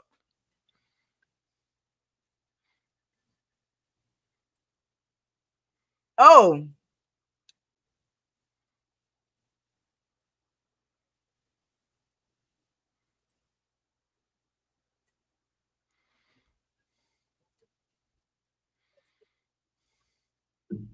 Oh.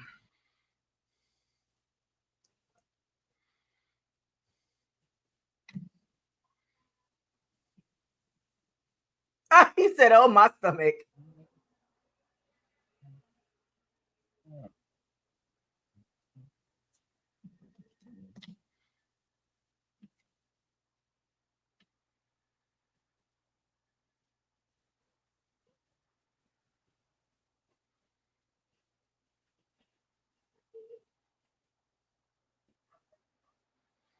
Yeah, I like this. I like that this happened because Ethan gets to be fun. Yep, this is exactly what it is. Because Ethan is fucking hilarious.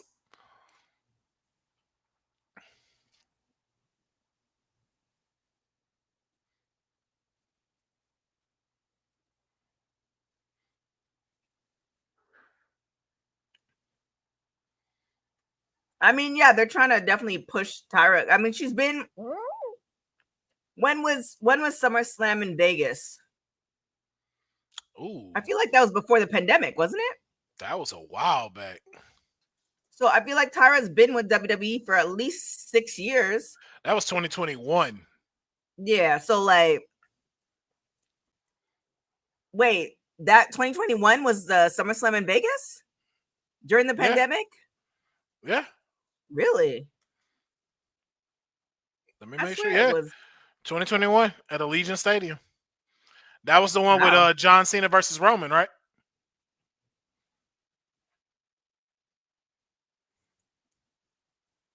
Was there one before that? Before that, probably. No, because the Olympics happened 2020. So no, that would make sense. 2021. Yeah. So she's been with WWE since then. They need to get a return on their investment. I mean, which can help. What's crazy about it is this match was supposed to do that. The factor in what they weren't prepared for is everybody being behind Chelsea. See, they're yelling Chelsea's name now. Yeah. That's what they weren't expecting. Because again, if she was like a heel, straight heel, not liking her, this would be Tyra's showcase. Like right now, everybody's tagging for Chelsea to come in. I like Booker T's commentary.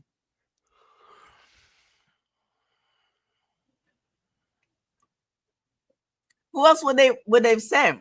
I mean, Natty would have been a good one, but I don't think it would have been. I think Chelsea's perfect. Yeah, but the factor that they weren't counting on was people getting behind her. Because right now, Chelsea's not really a heel. Right. Even on SmackDown. Like as much as we get to sneaking and all of that, all of us are behind her.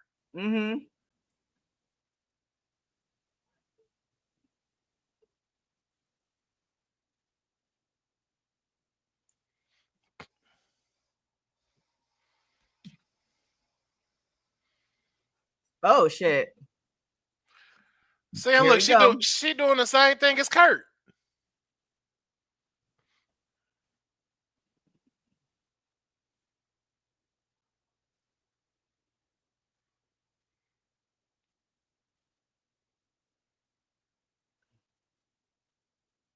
Interesting. I told you that's what I said. What I said. Well, here's the thing. I mean, the title wasn't up for grabs, obviously. But it's that right there. All of them are behind run it back? Her. No, that's it. You don't need to. That's it. So where does Tyra go now? Tyra could just go back to a regular thing. Oh, that's all this was. Like, well, I think she just debuted, right? Like a couple of weeks ago. So so she can have regular matches, showcase herself, and still be good. And then Tavion can still have his beef with Ethan. That was what this whole thing was really supposed to be about, was Ethan and him. But again, you got Chelsea, who was just this powerhouse and this magnet. Why are you being so shady, Jeffrey? I'm with Jeffrey, man. Like, yo, like, I don't need you doing all the Kurt Angle moves. Like, just because you go, oh, hey, I'm representing America. Now I have to just do suplexes and ankle lock. Like, Like, when did that? You see what I'm saying? Like, Right. nobody's elevating past Kurt Angle. The gimmick. Oh, is this Unreal? Oh, Can because they said they got Peacock some more coming. show like an Unreal commercial? Well, yeah, because this is part of their packaging. Mm-mm. They just have to make sure that Netflix logo is up there. Oh, wait, she lost the number one. Oh, interesting. Okay. Yep. I'm curious. I really hope they figure it out for her because just like Ash by Elegance, there's something I feel like there's something missing. And it's gonna take some time. I hope it lines up where the time that they take, they figure it out and she doesn't run out of time. Man, all she needs to do is one thing, and that's the thing WWE like they don't want to do. Make a black woman a heel. Naomi's gone. Let Tyra do that. You don't think they want to make black women heels? No. Huh? Why is that? Because they don't want them being booed. You remember we already had this conversation when it comes to people that look like us. They want you to play black, but not be unapologetically black. So that's why with you looking at her now, like you start looking at Tyra and even talking with Tyra, like, yo, this not you. And this character don't blend well with you. Like, we have to find a middle ground where this works. Yeah. Like when you saw Naomi go heel, look what Naomi was doing. Like again, I've loved Naomi since the beginning, since the Funkadactyls. But when she finally just got to be her, and they were like, "That's a heel," it's like cool. And look how much we be behind her still. Right. I think it was a timing thing, though. I feel like she got to the point where because she attempted this 5 years ago, like take out the pandemic. Since 5 years ago, I don't think she was ready. I think it was like, given her tenure at WWE and her wrestling career, she was ready to like just say, all right, I don't care what y'all say. Like it was a timing thing. So I don't think she would have been able to be heel 5 years ago. She's genuinely a nice person.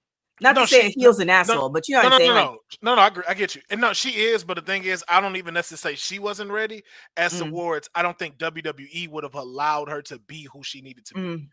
I think they would have tried to create it into something else to where it's like, okay, we're going to create your heel rather than just like, no, just let her be her. Let her talk her crap. Let her talk her ish.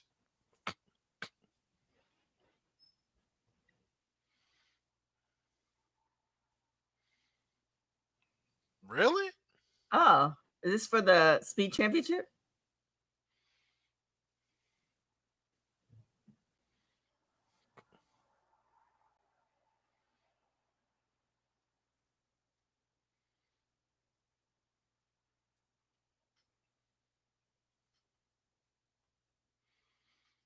Why? Why though?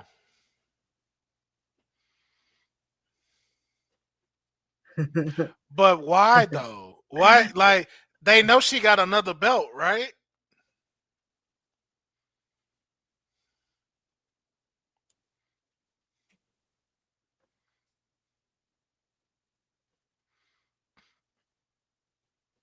Yeah, this could be an interesting one too.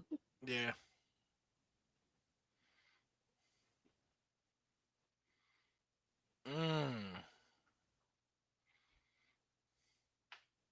Is that what's next? Did we go through everything? No. Then we have another match or that's it? Nah, that's it. It's championship time. Dang, I guess Ced's still driving. That's why I was so shocked that the triple threat was so low on the card. Yeah, we did that one. Hang tag. That's it. Yeah, that's it. We're here. All right. Thanks. It was only 2 hours? Yeah, 2.5. Okay. Yeah, they know it said like 4 hours on the thing. Well, not that includes the pre-show. Yeah, because when you click on Peacock, it'll be like start now, and all of that's all one thing. So who do you have? Do you have Javon or you have Oba? Man, I'm going. You already know me, man. Can't go against my client. Wait, who's your you have so many clients. Who's your client? I can't keep track of all your clients. I have 4. Courtney has a clients. Ced has clients. You have clients. Like, Hey man, listen. Remember who were the original ones with clients? Okay, just remember. Ced started it. The shade. I made it better. I think Honey has clients. Does Honey? Everybody got clients now. I'm like, okay, listen. Remember the 2 who had the beef. I can't. Made the client thing a thing. Just as long as we got the credit, like me and Ced. He's the originator, but we made clients put it on the map with our rivalry. But yes, I'm going with the leader of the Big Back Coalition. Okay. But I think this is going to definitely be Javon Evans' coming out party. Mm-hmm. Do you think there's a place for Oba on the main roster? Not right now. That's what's special because I don't think there's a place for him just yet. Not yet. I think was he in Royal Rumble this year or no? Nope. I think we save him, have him make an appearance at Royal Rumble, and do a slow progression. Yep. So it makes sense. Yep. You got to build that up, and we haven't seen him on the main roster at all. Yeah. Like, that's the one thing they've been keeping. Like, you've seen Trick go do his stuff on Raw with his interviews and stuff. We've yet to see Oba step out of NXT. Bose, I don't think NXT sucks without him. That's not what I'm saying. Because if you've seen anything right now, Oba's not necessarily needed on NXT for these last couple of months. And he's really kind of got to, like, sit on the back end right now and let everybody else build, especially with the TNA partnership. Yeah. Which I think is a good thing because he set himself up as this, like, hey, I'm going to go nerd for a second, but if you've played Mortal Kombat, he's Shao Kahn. And when you play it, you got to go up like this, and there's Oba sitting here waiting. Or with Marvel, he's Thanos. Like, he's like, I don't come down until someone worthy steps up. But clearly watching HeatWave, none of this sucks without him here. And I think it leads as aspiration for all of these folks to step up to be better. Because look at now, like Miles Bourne. We didn't care about Miles Bourne until he faced Oba. Yeah. Now he's doing blindfold matches. He's going and stuff. Like, we're starting to see more of the men's division start to develop a little bit more now with him as the champion. Even with Trick, if it wasn't for Oba, Trick would not be where he's at right now. And I can stand on that. He would not be tricking that if it wasn't for that.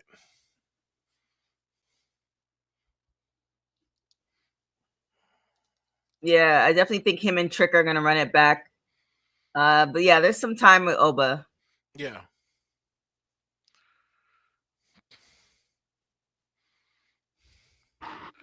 And again, I like Javon Evans, but I said it before on kayfabe. That boy ain't ready to carry this brand.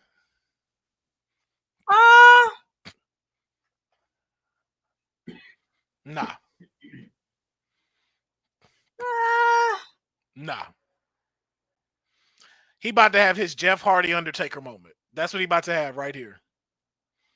He has a long career, but he can't be he can do whatever he wants, but he's only gonna bounce for so long until he can't bounce anymore. Exactly. And that's your body's gonna be like, X-Pac said every wrestler has a certain amount of what did he call it?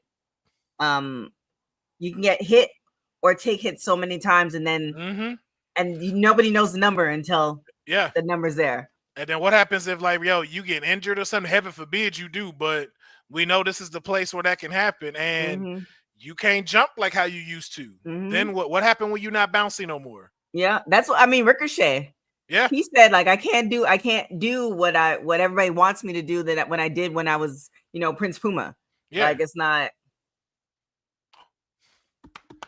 Oh man, his match with Javon Evans' match with Trick was so good. This is going to be another banger. It is. I think it's going to be really, really good. It is. But the thing that gave something away with Javon was you have to do stunts in order for us to get behind you. Yes, Jacob. Thank you. Thank you for finally helping since I haven't seen you in forever. Only so many punches on the bump card. Yes. Exactly. Yes. Thank and you. how many spots do you have to do before you get over? Mm-hmm.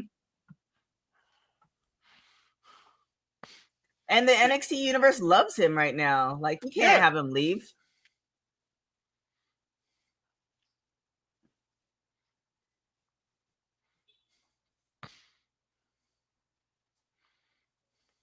No bread, no water, just me. Oh my god. No bread, no water, just me. Is that not a shirt yet? Because it should be.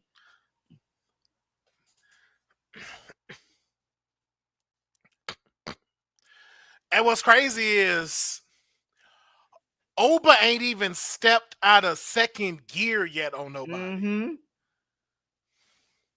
Like Oba ain't had to go in his bag with any of these people. Uh-huh. So that's why I'm just like, yo, like, y'all really think the ruler finna step down? First off, Jacob, you already signed your contract. Your contract's been signed. So your agent or your fake agent has not contacted me. So let's run that back.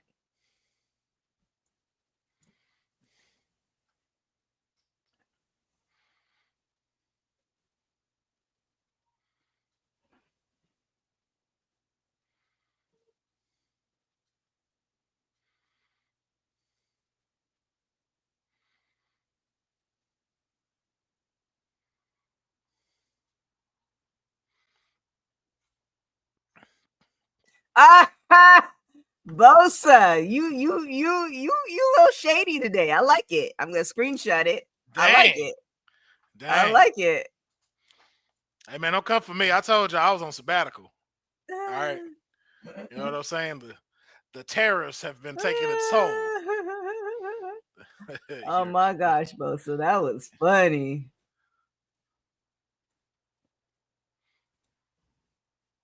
They just come for you, said.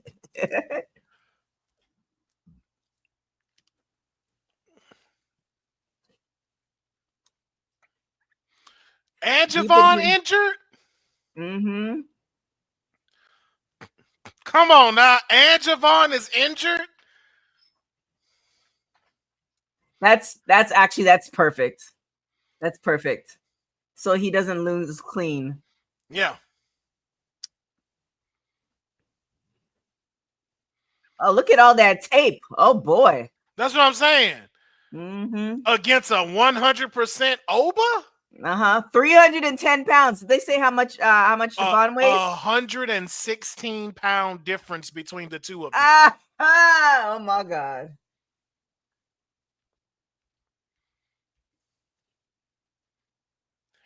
He's like, come on. Bring your ass over here. I don't look nervous. I know I don't. Look at that. Look what's in the ring. 194. That's crazy. But that's what I'm saying. It's going to be a show, though. Like, this is Javon's coming out party.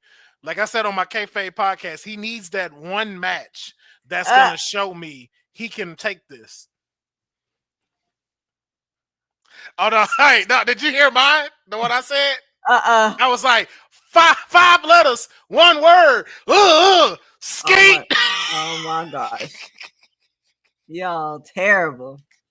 I don't know if it's sent in the group chat. That's terrible. I was like, I need that shirt for Big Jim.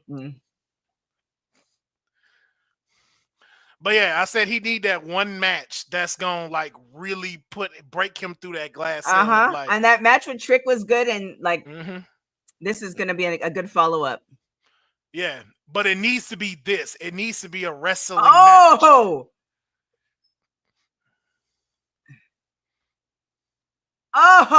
Oh my god. They should have Javon's mom come and throw in the towel. Like, nah. All that flying stuff ain't gonna do it.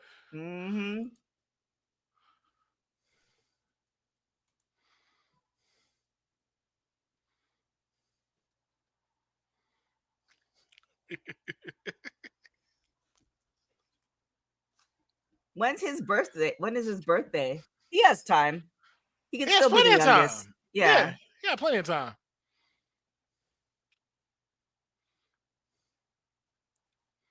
Because here's the thing about it, like once Oba's gone, his stock shoots back up as far as being champ. Here we go, y'all. Fresh off from the streets, fresh and clean. His client has name and he appears. I believe it. said. I had to introduce myself before I got a slanderous introduction here on a lovely Sunday afternoon. Nobody wants that. We know you weren't doing the Lord's work. Wow. Wow. The shade, sir. The shade. Got to make sure we say FCC regulated here with some of these introductions, you know? Right. Here, just in time. Let me fix my lighting. Oh, my God. I look like I'm coming out of heaven. Uh-oh. Blasphemy. Come on, Jeffrey. Come on, Jeffrey.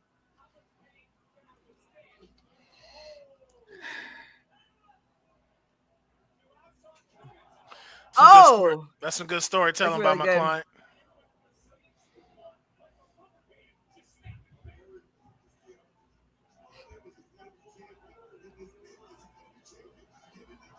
Who won the previous match between was it Ethan Page? Canada.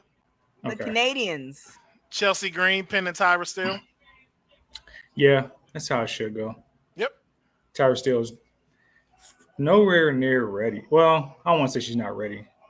It's going to take a while for the audience to get behind They have to introduce that her. shtick. Reintroduce her, I should say. Yeah. Keisha Angle needs to go back to the drawing board. Keisha Angle. I feel like that's going to stick. That is 100% going to stick.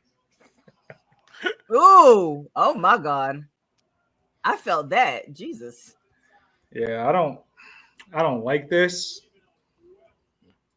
Just because I don't believe, we talked about this earlier this week. I just don't believe in this match. I mean, if they do the thing that they did the right way, then this is like the end of this match will look just like how CM Punk beat Gunther. It's like, well, that's the thing. Your ass whooped the whole time. I don't think he's gonna beat him. Like I said, I think this is Javon's coming out party for him to show, like, yo, like I can be taken seriously as somebody that's not just someone that jumps around. And I can be your champion. Yeah. One day. Well, that's the thing. I feel like we introduced Javon sometime last year, and his rise to like some serious fandom was very fast. Remember, he was an NXT level up guy, and then came to the main show. But that's the fandom side. Now, outside of the can you carry a brand side, we still hadn't seen that yet. See, that's what I'm saying. I think you crown a guy like that by beating the big champion. I feel like over the past year, they've been just slowly giving them these markers and stamps. Like, you got to remember, we went to day one earlier this year. Before that, I think was the Tuesday night NXT where he got stamped having the match with Randy Orton in Missouri. Oh, yeah, I remember that. Like those little stamps been coming. And it's like, I don't think the character work has been big enough to anoint him as a champion, but I have no idea what the producers and stuff and backstage are thinking. They might think like, okay, youngest NXT champion ever and all these other little things that can attach to him as champ. But from your point, Councilman, carrying the brand is way different. They didn't put the belt back on Trick because they're like, oh, this Ethan Page stuff really works. We can do something with this. Yeah. And then, like I just said, like with him going through Oba helped him to become the Trick and A dude, having to face him. And this thing, this is Javon's first time really facing him one-on-one. That's what I'm saying. If you get Oba on your first time one-on-one, I'm looking at the creative injured at that. Come on now. Yeah. But we didn't see Oba wash everyone. Everybody. But that's what it needs to be. Because it's like, yo, like we've seen it with Roman. You need to see it on NXT as well. Oh, Jesus. Oh, my gosh. But I see what they're doing. They're slowly like billing Javon. I think after the 50 Cent thing with the mouth was all messed up. You you see he gained a little bit more muscle. They started trying to say, "Oh, he's 190 pounds now." Like, no, he's not. No, he's not. He's not. How Not- much do you think not he even close. really is? 170 at best. Maybe because of his height, I'll give him 180. I can go with that. He might be like 6'3". Yeah, I can go with that 180. But Because he definitely didn't not get like he got a little 190 or bigger. 200. Yeah, he Yeah. got a little bigger. And he's definitely like matured since, but it's like there's still a long road ahead with Javon. But I can see it though, because he kind of has like that similar Oh Mon- my gosh. build. He can get big if he really Yeah. time it. Fighting. And the older he get, that you'll start to see it fill out like that. Yeah. Like they say right now, he young. Sheesh. He look like one of them sore little tonight, boy. inflatable things from the car wash. When he was See, in Oba, there. like Oba needs like the perfect dance partner, and I'm starting to run out of ideas of who that is. You don't think running it back with Trick? No. No. It's the same thing, like, which is why I think Mayor is saying it like this. The only way for Oba, it's gonna be a JC Jane Stephanie situation. Like you're just not gonna see it coming. It's gonna be like, what? That's who beat him? And the only other one I got is Joe Hendry. That's it. That's nasty. Because when you say the JC Jane situation, it makes me think of like running it back with Miles Bourne, where it's like, oh damn, y'all like him like that? Well, not so low as to him, but like somebody in that range. Mm-hmm.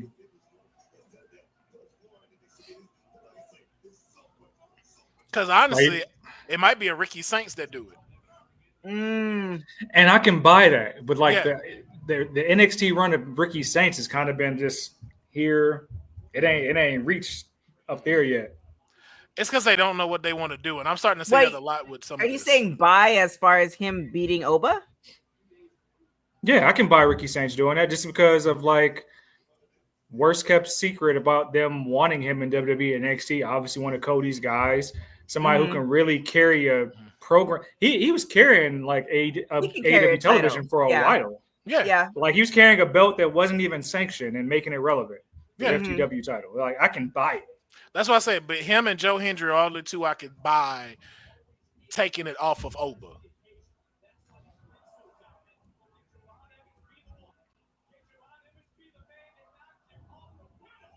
Oh my gosh. Oh geez. See what's crazy is like I can see it.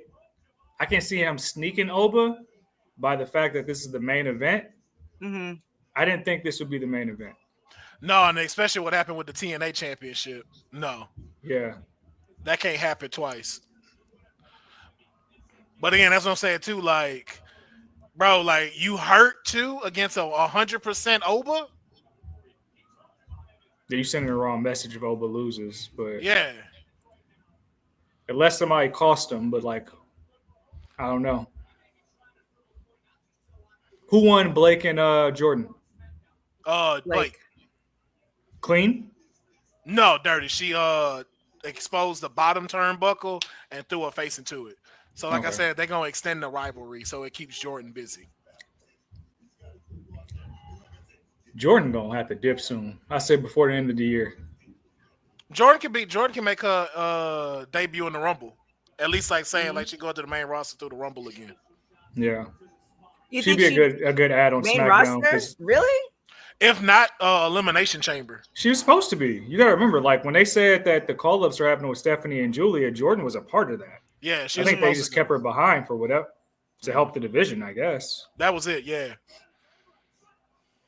Think about it, like she can be a good challenger to Julia because they got Julia just chilling backstage.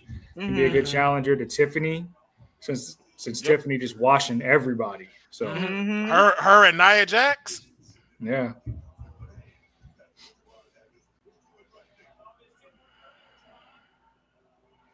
Which we'll have to talk about that Tiffany stuff sometime soon because if they're gonna run it back with Jade, it's like you've already taken the belief away from me. Don't run that back. Don't run that back. I've said it already. I'm like, yo, stop doing that to Jade. It was Jade 7 is not minutes, ready, bro. Jade is not because Jade not ready. We'll talk about it though after this.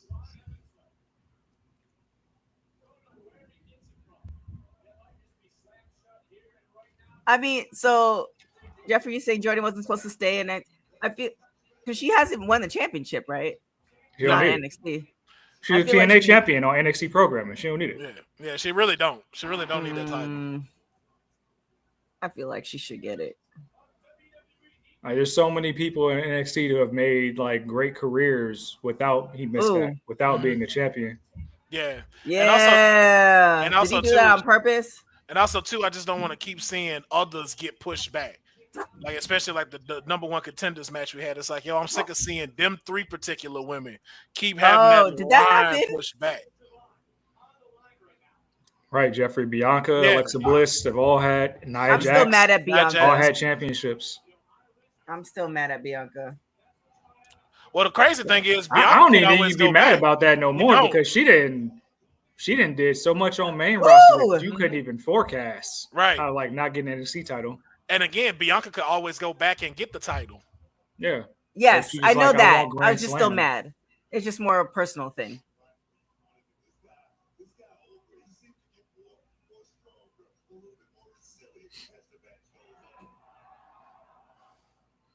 Trick was not on this card, right? No. Interesting. So maybe Trick cost Javon. Maybe.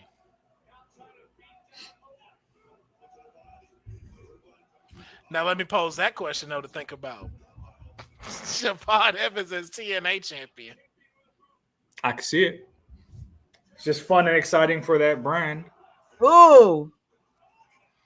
Oh my God.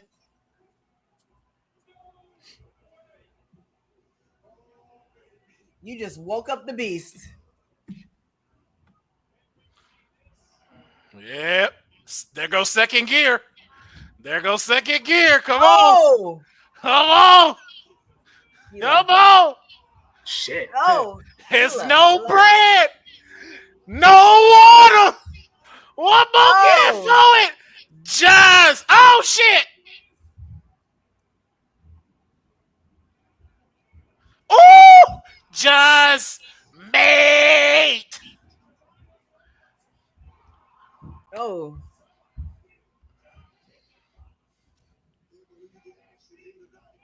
Why I know is that there a man guy is dressed hot. up as a fuzzy dog in the front? He hot as hell in that. Yeah. Yeah, gotta be. Dressed like Scooby-Doo. For what? Don't know. Just to be noticed. Oh, because Shaggy's right there by him, too. This looks like it's going to be bad for Oba. Yeah, right now the crowd hype. I love these little like throwback looking venues like this. Yeah. And the lighting they did for this. There is no way. That is on the ropes plus all of his weight. Oh, no. ref bump. Ref bump. Hold on. Shenanigans. Dang it. I'm behind. Shit. Why don't I have good service? Oh, he's getting power bombed. Why you trying to?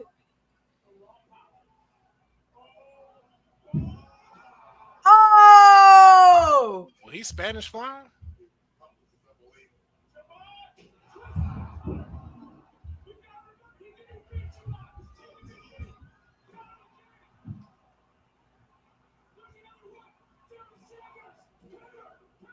Nope. Foot was underneath the rope. Ooh! That was fire. This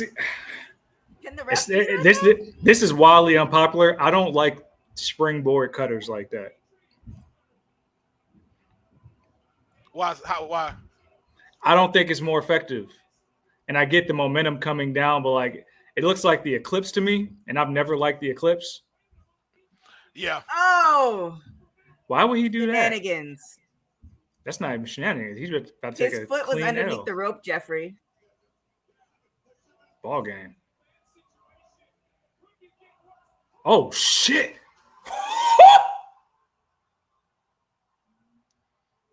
These tables and Javon are best friends. I'll tell you that. Listen, the upper room. Do you see Vic? That's how you know this man is 160 pounds. That toss right there. Easy. He was like, and trust me, ain't nobody finna stop it from the pin. Damn. It's time. Make it fall from grace. Damn. Come on, man. Boza, did you think I was gonna be worried? I like that ending. Yeah. Because it still builds the idea like, oh no, he really beat him. No, not really. Yeah. But And plus the injury, all the things. Yeah. Had to put him through a table. Mm-hmm. Jeez. He launched that man to the outside of the ring. Outside, yo.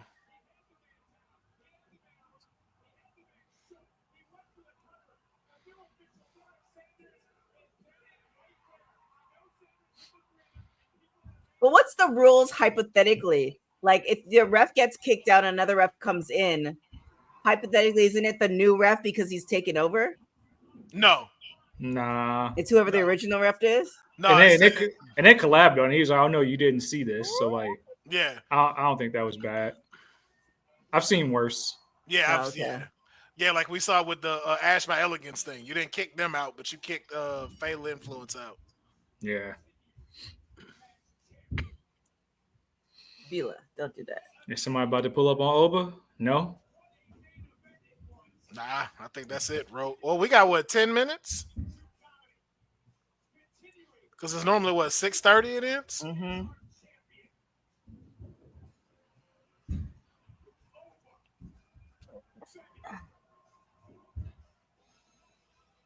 Oh, here it is. Oh, that's Ricky. It is. That's Ricky.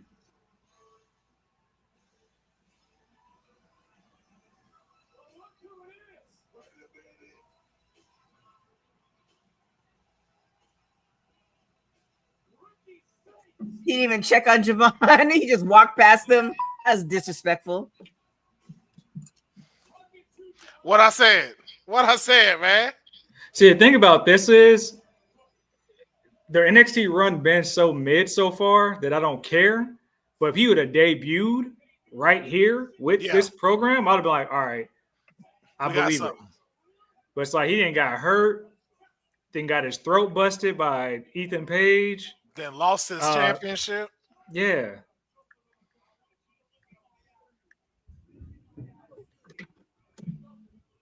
No shot. I see nothing.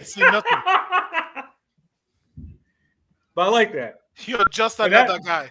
That's how you know Javon Evans' time ain't now either, because they just introduced a new challenger right off the bat. I tell everybody that. Like I was telling Flobo that I'm like, bro, this dude is not ready. I'm not hating on him or anything like that, but it's like, yo. Nah, you can tell. You can tell by his promo work, like how come he still feels very camera shy. Yeah. At times. Really? But I think he's improved. He's improved. Yeah, it's improved. Yeah, but it's like you still talk like a kid. So it's just you don't talk for TV. Right. Yes. And that's the issue. Well, let's get into it. We'll go through these matches. I'm just gonna go. We'll just go in the order that I have on here. What was the first match? Triple threat match, number one contendership for the Jada Parker, Kalani Jordan, and Lola Vice. Oh, perfect. You know exactly what the first match was, TK. I know. Right? I don't watch you. How dare you disrespect those three young ladies like that? I was like, why are you acting like two that? of which are my clients specifically. Yes. How many clients do you have? I have. See, I'm not Courtney. I don't add a new client every week. I only got two. Man, y'all being super shady today, boy. I got four. Remember, I said it. I said, Mayor, look, Mayor's the originator. Our feud is what made it legendary. Not everybody want to have a client. So how many clients does Courtney have? About 12. Oh my gosh. I have Tiffany, Roxanne, Oba, and Kalani. And that's only because Kalani is using my slogan, do it like Lonnie. She said she was gonna use it and she's using it. It's just Lola and Jada over here. I mean, we ran the Dolan verse for a little bit, but she ain't with us no more. Right. She's not here. She out now. Jeffrey say about 7. She got about 7. But yeah, man. So what did you think about this match? We'll start with Ced first because his client. I felt like, well, the outcome, of course, I'm happy about the outcome. I felt like it was Lola's time to win, whether you think it's because of the new contract, whatever it may be. Lola's been doing some great work on NXT programming as well as down in AAA, getting the reps, looking more comfortable with her moveset. Now, where I'll be honest, Kaylani was the MVP of the match. She was the glue that kept this match together with all the aerial assault, all the near falls, allowing Jada to kind of be the powerhouse. I do enjoy the wrinkle of Lola getting that pin via roll-up. So not like a definitive finish, not a knockout punch. Everybody hit their finishers, but rolling up Jada. So, I mean, if you want to do the one-and-one thing, you got a leg up on Jada. But also it kept everybody strong. Yeah. It's like, hey, I escaped this match with the win. Everybody was strong because Lonnie was balling. Very triple threat. Whole match. Whole match, she looked awesome. So I think I like that. I like that we now know Lola's number one contender. Lonnie's still strong. Looks like Jada's going to go into a program with Lash, who I think that's good for both of them too, especially on the mic. But open up the show like that, great strong opener, and I like that. Clearly, I love that Lola's number one contender. It'll be their second chance at main roster. NXT Women's Championship Gold, and I think she has a good chance to get it now. I think we're going to be in the transition period. Okay. So so you think she's actually gonna make the jump to champion? So here's like my very low intelligence theory right here. JC drops TNA title. The world's been falling down on Fatal Influence and their chemistry this whole time. Lola already said in that promo later tonight that it's at No Mercy. No Mercy's in Fort Lauderdale. Lola repped the 305. Yep. Miami. It's next door. She's going to get that title in her hometown, so to speak, and have a really big moment. Okay. What did you think, Will? I enjoyed it. Like I said, my one of my clients did come up short, but it wasn't a bad thing. Lola deserves this. Like, Lola has been putting in the reps. She's been killing it in AAA. Like, it was just one of them times. What I love too is like these three are your holy trinity of the PC girls. You know what I'm saying? Like, JC Jane was 2.0, and she's finally getting like her deserving flowers that she's supposed to get. She's finally getting the run she's supposed to have. But in that step before all the independent TNA folks came in, these were the women that were holding it down. And it's like, I'm glad to see them three getting the spotlight. And to Mayor's point, I would love to see Lola win, so we now see that start to be the center again. Where it's focused on them and not all these other ones, all these side stories that we've been doing. And so, but I think Lola is a great one. I really want to see Lola win. Like, I think Lola's way more confident. She's gotten way better in the ring. It doesn't feel just like something we had said, again, not to be disrespectful, but it doesn't just feel like the biggest thing about her was the ass. Now it's Lola. I like seeing Lola here. And the character. Yeah. The character. And you got AAA behind you now too. And just like her throwing out that little iguana shade, I'm like, hey, ain't nothing for Mr. Iguana to show up at No Mercy to come assist with Fatal Influence and stuff like that, and creeped about with the iguana and stuff. So, but it was a great match. Kalani, all of them left out strong, to Mayor's point. So I just want to keep seeing that between these three women. Keep showcasing them. Keep showing them on NXT. These are your breadwinners, and now they have grown up so much. Let's keep this going. Then we had NXT Tag Team Championship. Talk about that, TK. The mayor has to be in the building for his champion's crowning moment. There's some things on that weekend there's a whole show. You and Will are gonna be driving down to Arizona. No, that's happening. You're talking about No Mercy. I'm talking about No Mercy. The mayor has to be in Florida for the actual championship ordaining. So just to let you guys know about the mayor's schedule, the mayor is scheduled to go to an Arizona State football game on the 26th. The show is on the 27th. The mayor will do his due diligence to fly across the country to see Lola crowned as champion. If TK does her part, I'm just putting that out in the atmosphere. TK does her part, the mayor will do the heavy lifting. Come on, come on, TK. We need all of that. We need that. We need Survivor Series. We need HeatWave. We need to be in there. Oh my goodness. NXT Tag Team Championship match. Hank and Tank versus Dark State. Dark State came out with the W. What did you think about this, Will? I don't care. If I'm just being like, again, it's just kind of like with Monday Night Raw. I don't know what you're doing with the tag team division. I don't know what it does for them having belts. It kind of gives you, I guess, the hierarchy at first, but to Boza's point, if they free burden this, it's just like, okay, what does this do? Yeah, and I was like, okay, that's a little exciting, but it's like, what do you do now? Like this did not elevate the tag division at any point. So it's just kind of like, it was a great match. I won't deny that. This was a fantastic match. Hank and Tank doing what they always do, Dark State doing their thing, but it's just like, what does this do next for the story of the tag team division? And I don't think it really did anything for them. Ted? Jeffrey, I can't promise that. I cannot promise that. But I will let you know if I jump the guardrail, I'm authorized, and I'll be posing next to my client. It won't be wild. They're gonna be like, "Yo, that's the mayor." Like, Mayor is sitting with the family during her match. Don't let him fool you. When they pan the camera and Lola go talk to her family, Mayor's gonna be right there with them. I promise you that. Mm-hmm. Yeah, exactly. But the Dark State match. Kind of surprised. Hank and Tank just got the titles at Stand Deliver. So that's a decent tag title run for them. Yeah. They were strong defending champions during their time. We know it's not like it's not a deep tag team division right now, but Hank and Tank was the starters of like what should be this new era.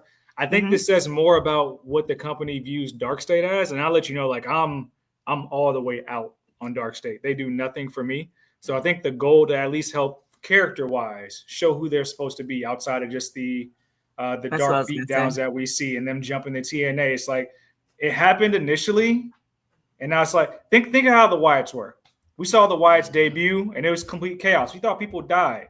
It was like all this shock value, and then it simmered out for a while. Like we got the tapes, that was cool. They paid off some of them. Now they're tag team champions. Just like okay, Dark State, similar thing. They just been jumping people at random. It's like, is Trick Williams a leader? Is he not? They didn't have direction. This at least gives Dark State direction because if they freebird it, it's still 4-on-2 every match, even if they don't.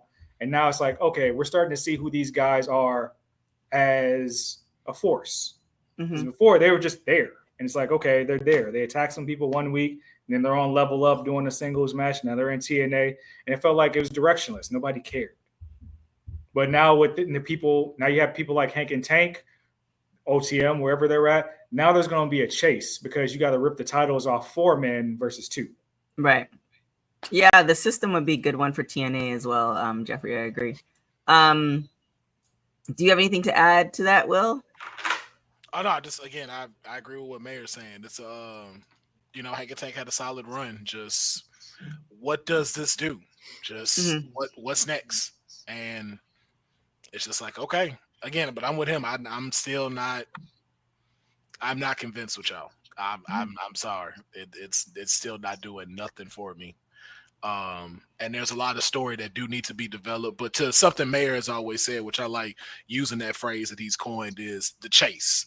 Like this, I can thoroughly believe Hank and Tank becoming 2-time NXT tag team title champions, and then who do they get with them to help combat Darkseid? Right. So like, who needs that boost between the men's division? Like, does like Tavion start helping them out, or does like someone else that's on there, or some people from TNA start helping them out to like combat Darkseid? So if you do that, that gives us a little more potential with Darkseid for us to start to get behind them. But like right now, it's just kind of like, okay, it's a couple of rogue dudes that y'all just recycled, and now y'all gave them belts, and it's like, okay, so now what's next? Yeah, and if we are playing capture the flag still with the titles, I don't know how many rascals it is anymore. I'm okay with them coming and stealing the tag team championships from them. So like, yeah, because we still have TNA in play. So yeah, no, that makes sense. Speaking of TNA, so we have the TNA Knockouts World Championship Triple Threat, JC Jane, Master Samovich, and Ash by Elegance, which resulted in Ash taking the W. What did you think of this said? Oh, that's an interesting face. I'm still gonna call her Dana Brooke. But so this is a match I actually watched in the cars because I was still I was shocked because there were moments where I thought JC was still going to escape with the title. I know there's been some infighting with Fatal Influence, and it's I think Fowler maybe has some animosity because maybe she feels like she should be the leader because she did start off as the face of the group. Jasmine's getting bullied every segment I see, but it still made no sense that they got tossed in a triple threat match where there is no DQ. Right. And then Elegance Brand pulls JC off of a pin count and nothing. So really Dana Brooke's victory to me felt flat. Really that just happened.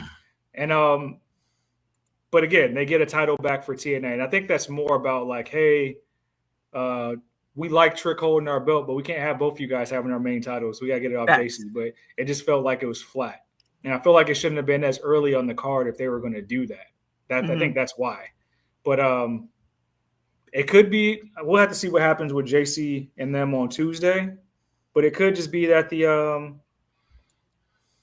foundation is crumbling at the base. And, maybe it's they break up and that's what causes JC to drop both titles. Well, yeah, I think we definitely see that coming in. It's a long time coming, which is good. It's not oh, I hate you and now I'm going against you. It's a nice slow burn, but I think we can all see that it's definitely coming. Will? This match taught me one thing. TKO need to stop dabbling in everybody's business and making moves that leave people scrambling.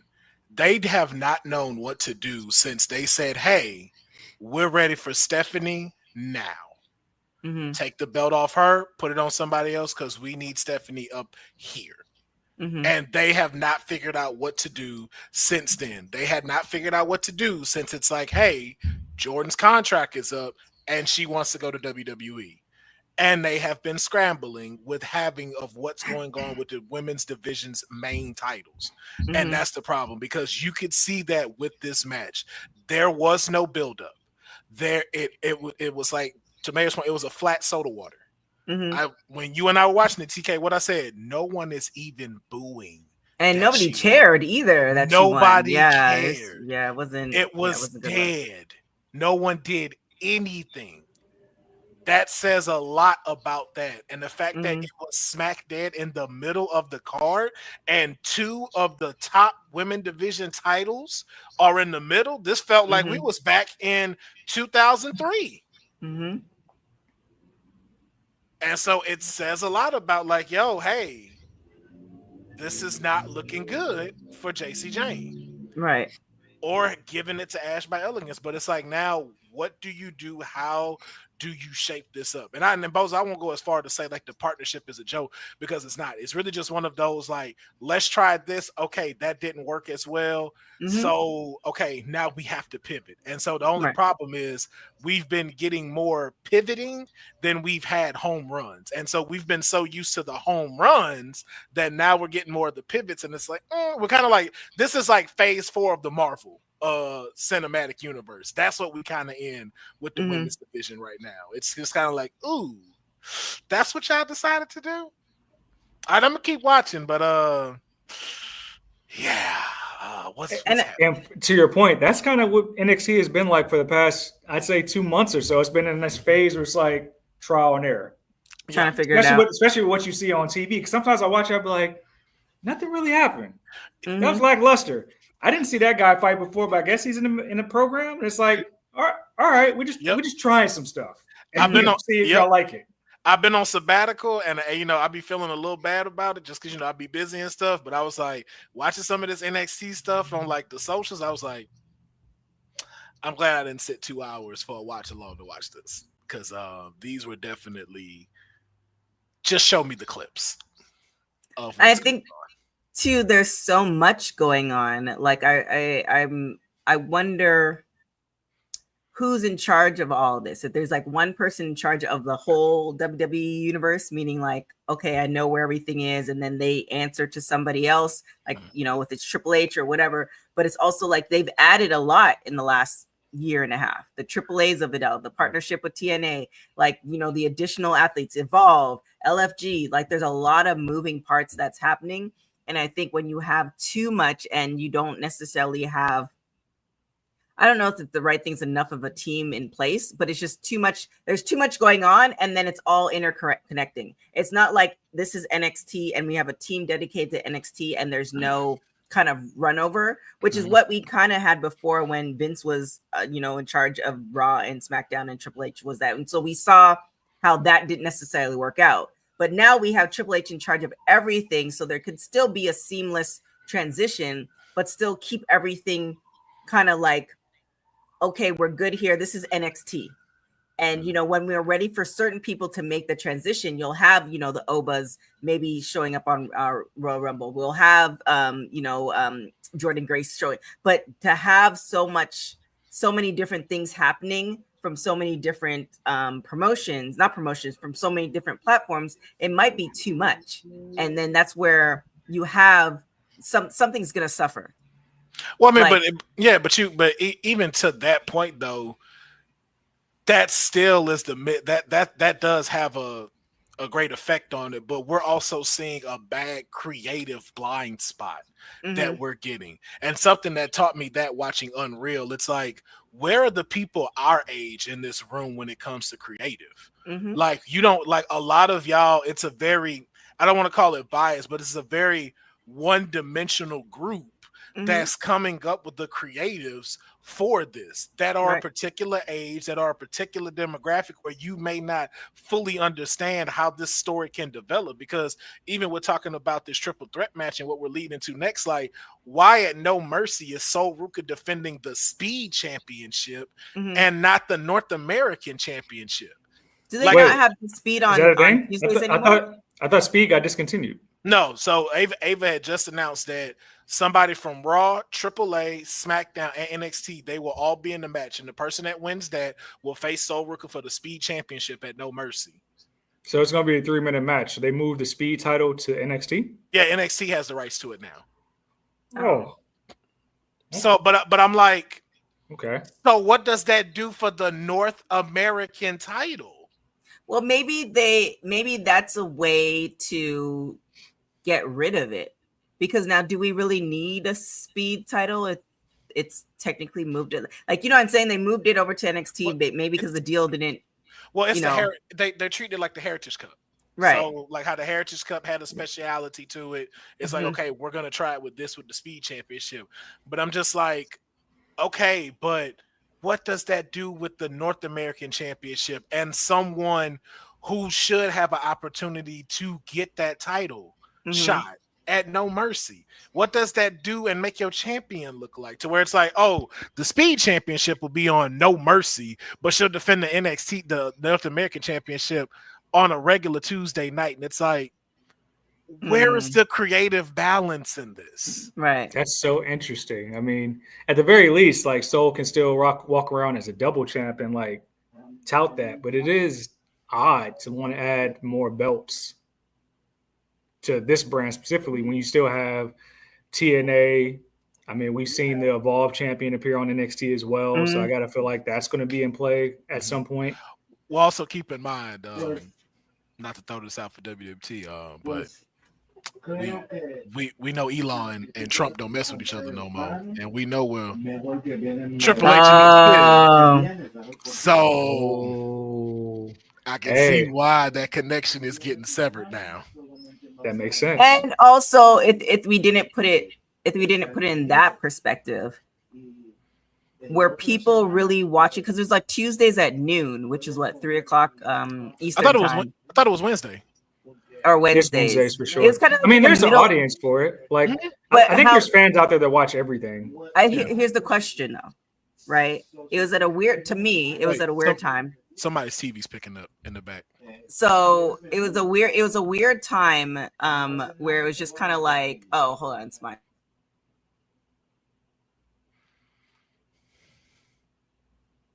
it was a weird time where it's just kind of like it was in the middle of the day, and yes, people were watching it, but again, the same thing that I always say: was there money being made?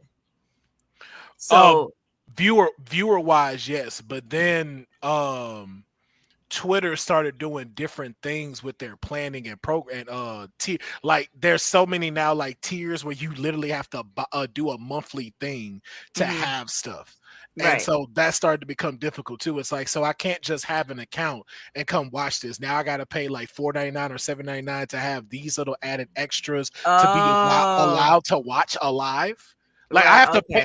Like you have to pay to go live on Twitter now. Oh, okay. So that's my thing. So if we take out, because it is possible the political side of it, but I think the real question is, what did that contract look like? Did WWE pay Twitter? Was it vice versa? And just kind of looking at the makeup of it, and it's also looking at how often WWE did talk about the Speed Championship, which wasn't a lot. I just don't think there was a return on investment that it made sense financially for either company. So it's just kind of like I think in a year from now we're not gonna see that title. No, but it just still goes back to like the creative thing. It's like what are we doing? Like, and then even like just answering the basic questions. Which women are in the NXT North American Championship division? Like if you break it down like 2K24, they let you show who's in each division. Who's in there?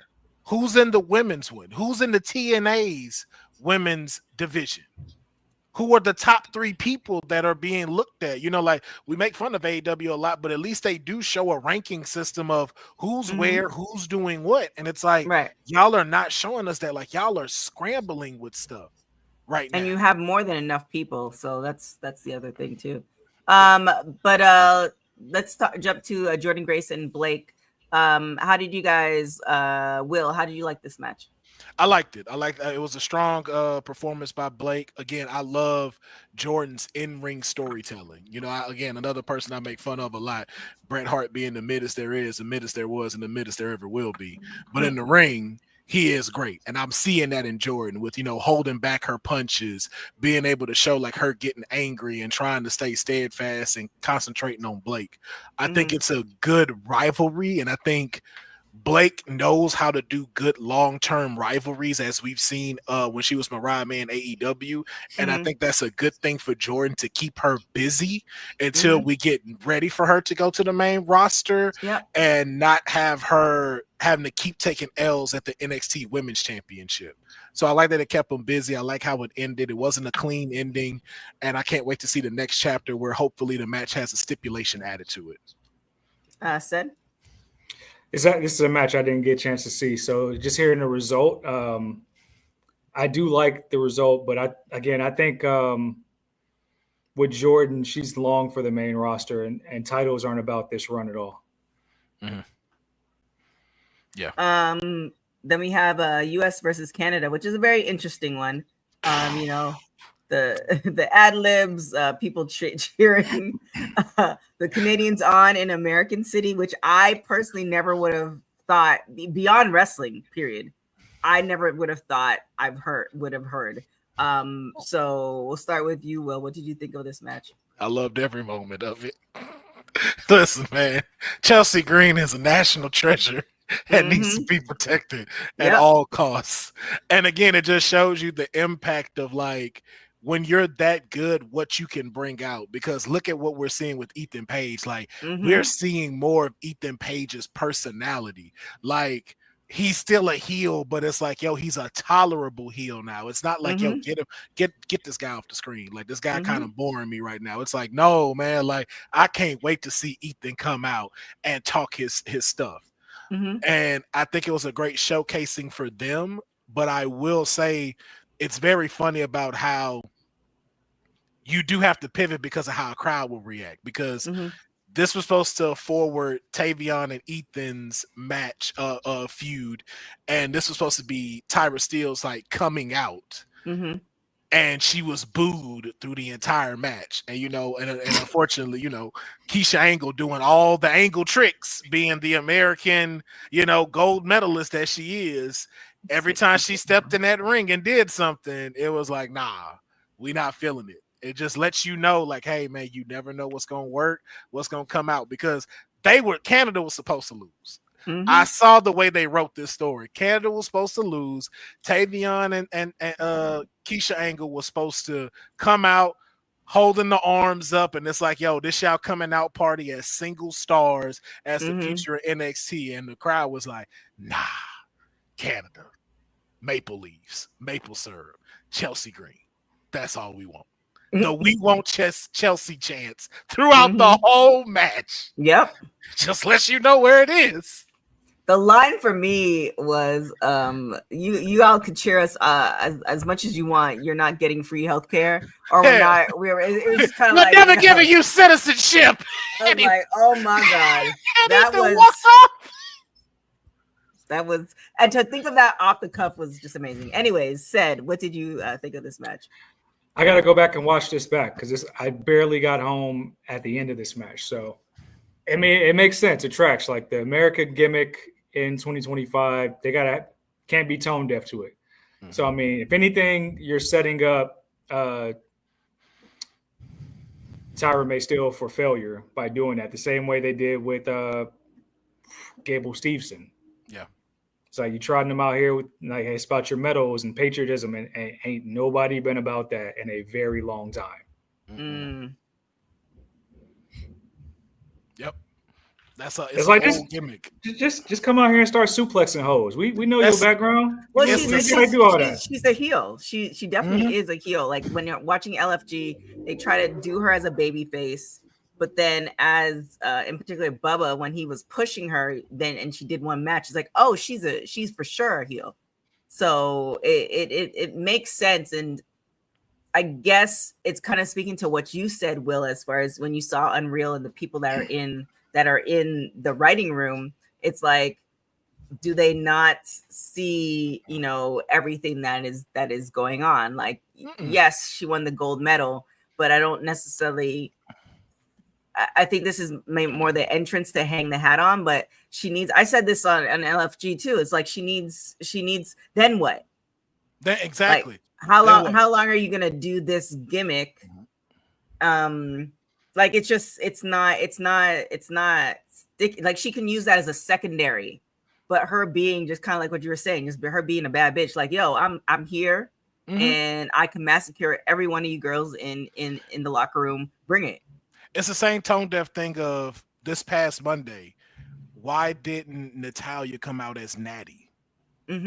We're clearly behind the Natty persona, like she was at AAA. Like, yo, that's what we want to see. Because I was like, yo, that's, again, even bringing up the Angle thing. She's the wrestling machine right now.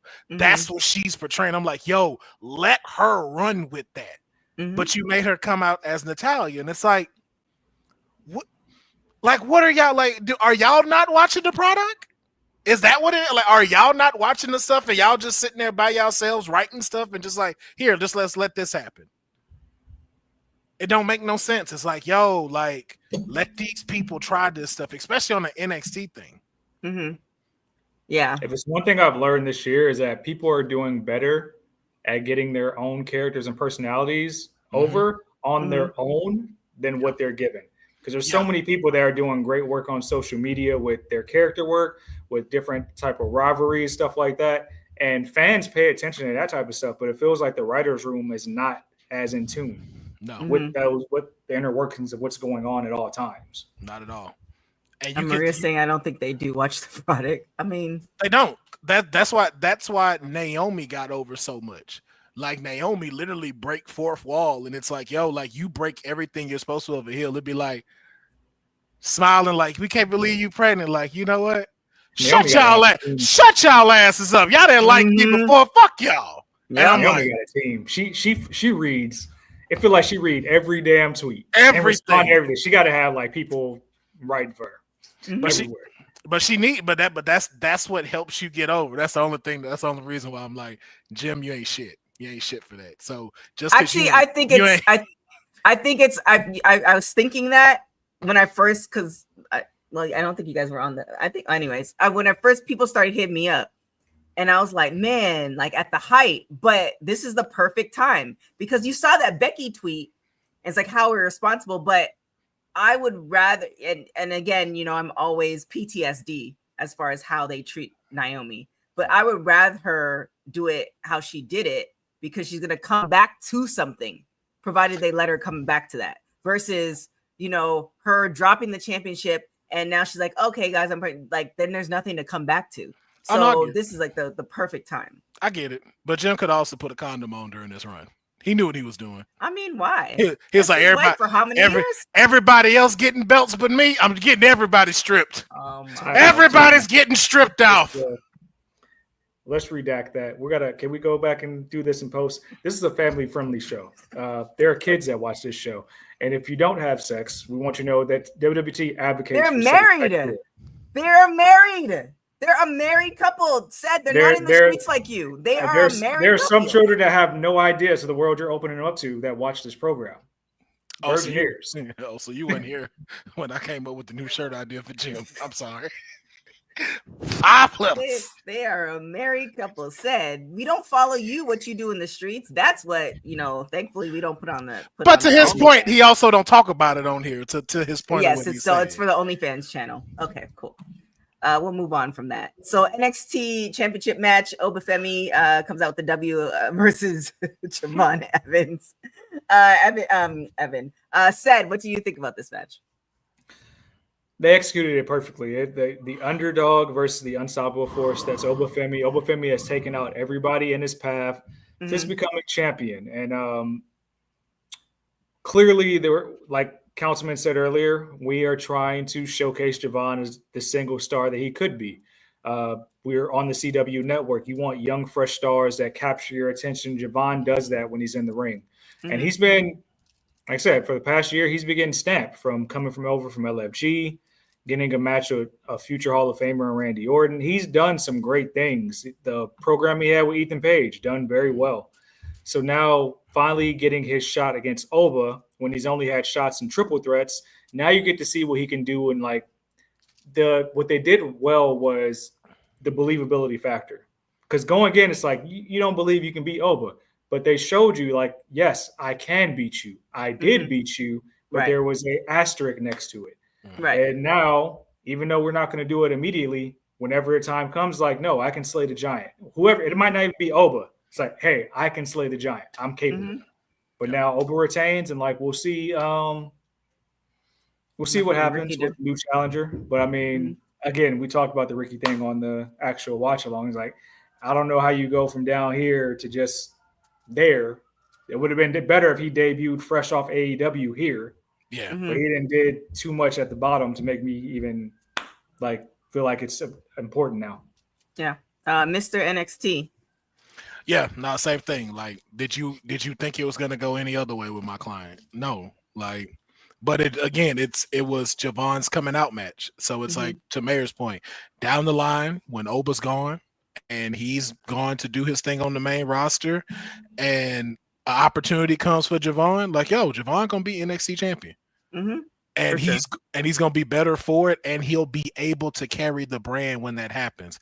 I just didn't want it to. I didn't want the Jey Uso effect to happen to Javon. That's what I don't want to see with him because of how much potential he has, and I want to see him develop from just a trapeze artist to like, yo, I can go in this ring.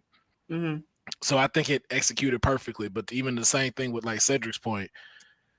This is where Ricky should have debuted because I don't remember nothing Ricky has done since he's gotten here.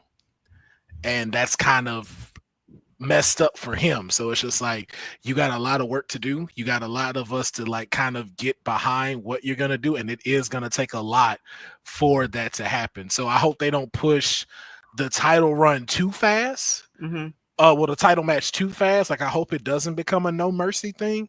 Like, give us some time to let this cook with Ricky Saints and Oba, because that's the thing I feel like we've missed with Oba for the last couple of months. Like, he's still been in that circumference with Trick and Javon for so long. It's like, okay, I need a good rivalry. I need a restart with him.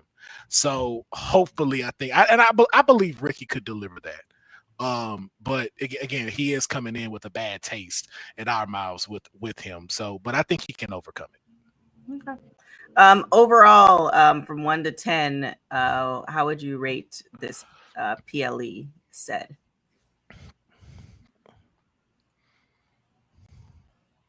A 10? For only one reason. Oh, One okay. reason. Okay. You get it. Lola Vice becomes number 1 contender for the women's title and gets to have a title match in her hometown. 10. You get 10 from the mayor for that. Mr. NXT. I give it a comptroller 7. That's what I give it. I give it a 7. We had some good matches with, again, like you said, Lola and stuff like that. Tag team match, triple threat match. Well, okay. Blake Monroe and them checked off all the boxes of what they needed to do. Mm-hmm. Chelsea Green and them were just great, so that's what bumped up the score. And then Oba and Javon did what they needed to do, so it bumped it. You know, I give it an 8. I give it an 8 because you at least had 4 out of 6 good matches. So I give it an 8. I mean, the card was great because when I was reading off the card as we were getting started, I was like, oh, this is a really good card. It was great overall. I think I would give it like a solid 9 just because, you know, nothing's perfect. So yeah, I think it was good. It makes you look forward to, and I mean, I'm preaching to the choir here. Like, you know, WWE and the wrestling universe is nonstop. So it can't always be, you know, perfection across the board, you know, in NXT or Raw. There's always going to be some type of slums or lulls because that's just the way, you know, life and the evolution of storylines, business, etc. So I think with this card and how it played out, it's giving me hope that they're going to kind of come back up where it's going to be hot again. I think they're just going through the ebbs and flows, and that's just how it is. Yeah. With that being said, you know, we'll let you get back into the streets. Where can everybody find you?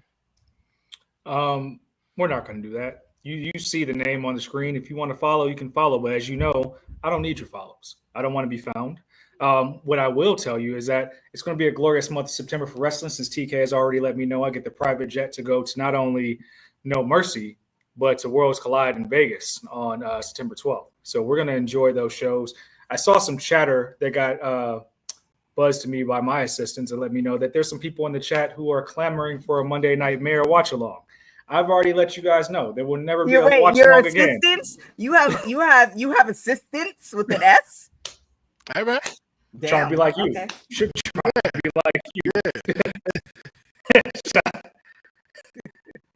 Don't worry about what I do with my money. who I employ. Okay. Like, sheesh. But yeah, people that want to watch along, I can emphatically say that tomorrow I will give you guys a post show. I will hold to it this time. I will watch Monday Night Raw. I will report on what I see at a time to be determined. Okay. That is all. Mr. NXT, where can everybody find you?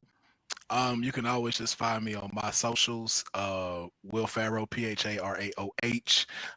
Normally I don't do this, but since you asking, I'll announce it here. I just went ahead and did it on the whim. My second album is out. 80s Hell of a Night is available on all stream, wherever you go listen to music at, Spotify, Tidal, Congratulations. Thank you. It's out. It dropped today. So y'all can go check it out, enjoy it. And then, you know, live life by like Big Jim. 5 letters, 1 word. Skate. Live life.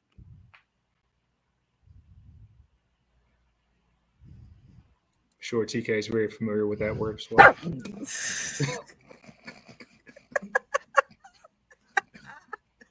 I'm gonna let that word slide. All right, yo, if you'd have cut it off, that'd have made 3 hours like perfect. If you'd have cut right there, that shit would have been hilarious. Oh my Lord! Right at the 3 hour mark. You can follow me everywhere at tktrinidad, y'all. Make sure you check out Women's Wrestling Talk on all social media platforms. Tomorrow we have a WOW show, we have an LFG show, we have the WWT live show. We also have a Raw post show as been announced by the mayor. So hopefully, he can be done with his streeting in time. With that being said, thank you guys so much for watching Women's Wrestling Talk, the #1 women's wrestling show on the planet. Ciao for now. Thanks for joining WWT. Don't forget to like us on all social media platforms at wwtalkpod. Like and subscribe on all video and audio platforms, like yesterday, my G. And check out our website at www.talkpod.com. Thanks for watching Women's Wrestling Talk, the #1 women's wrestling network on the planet.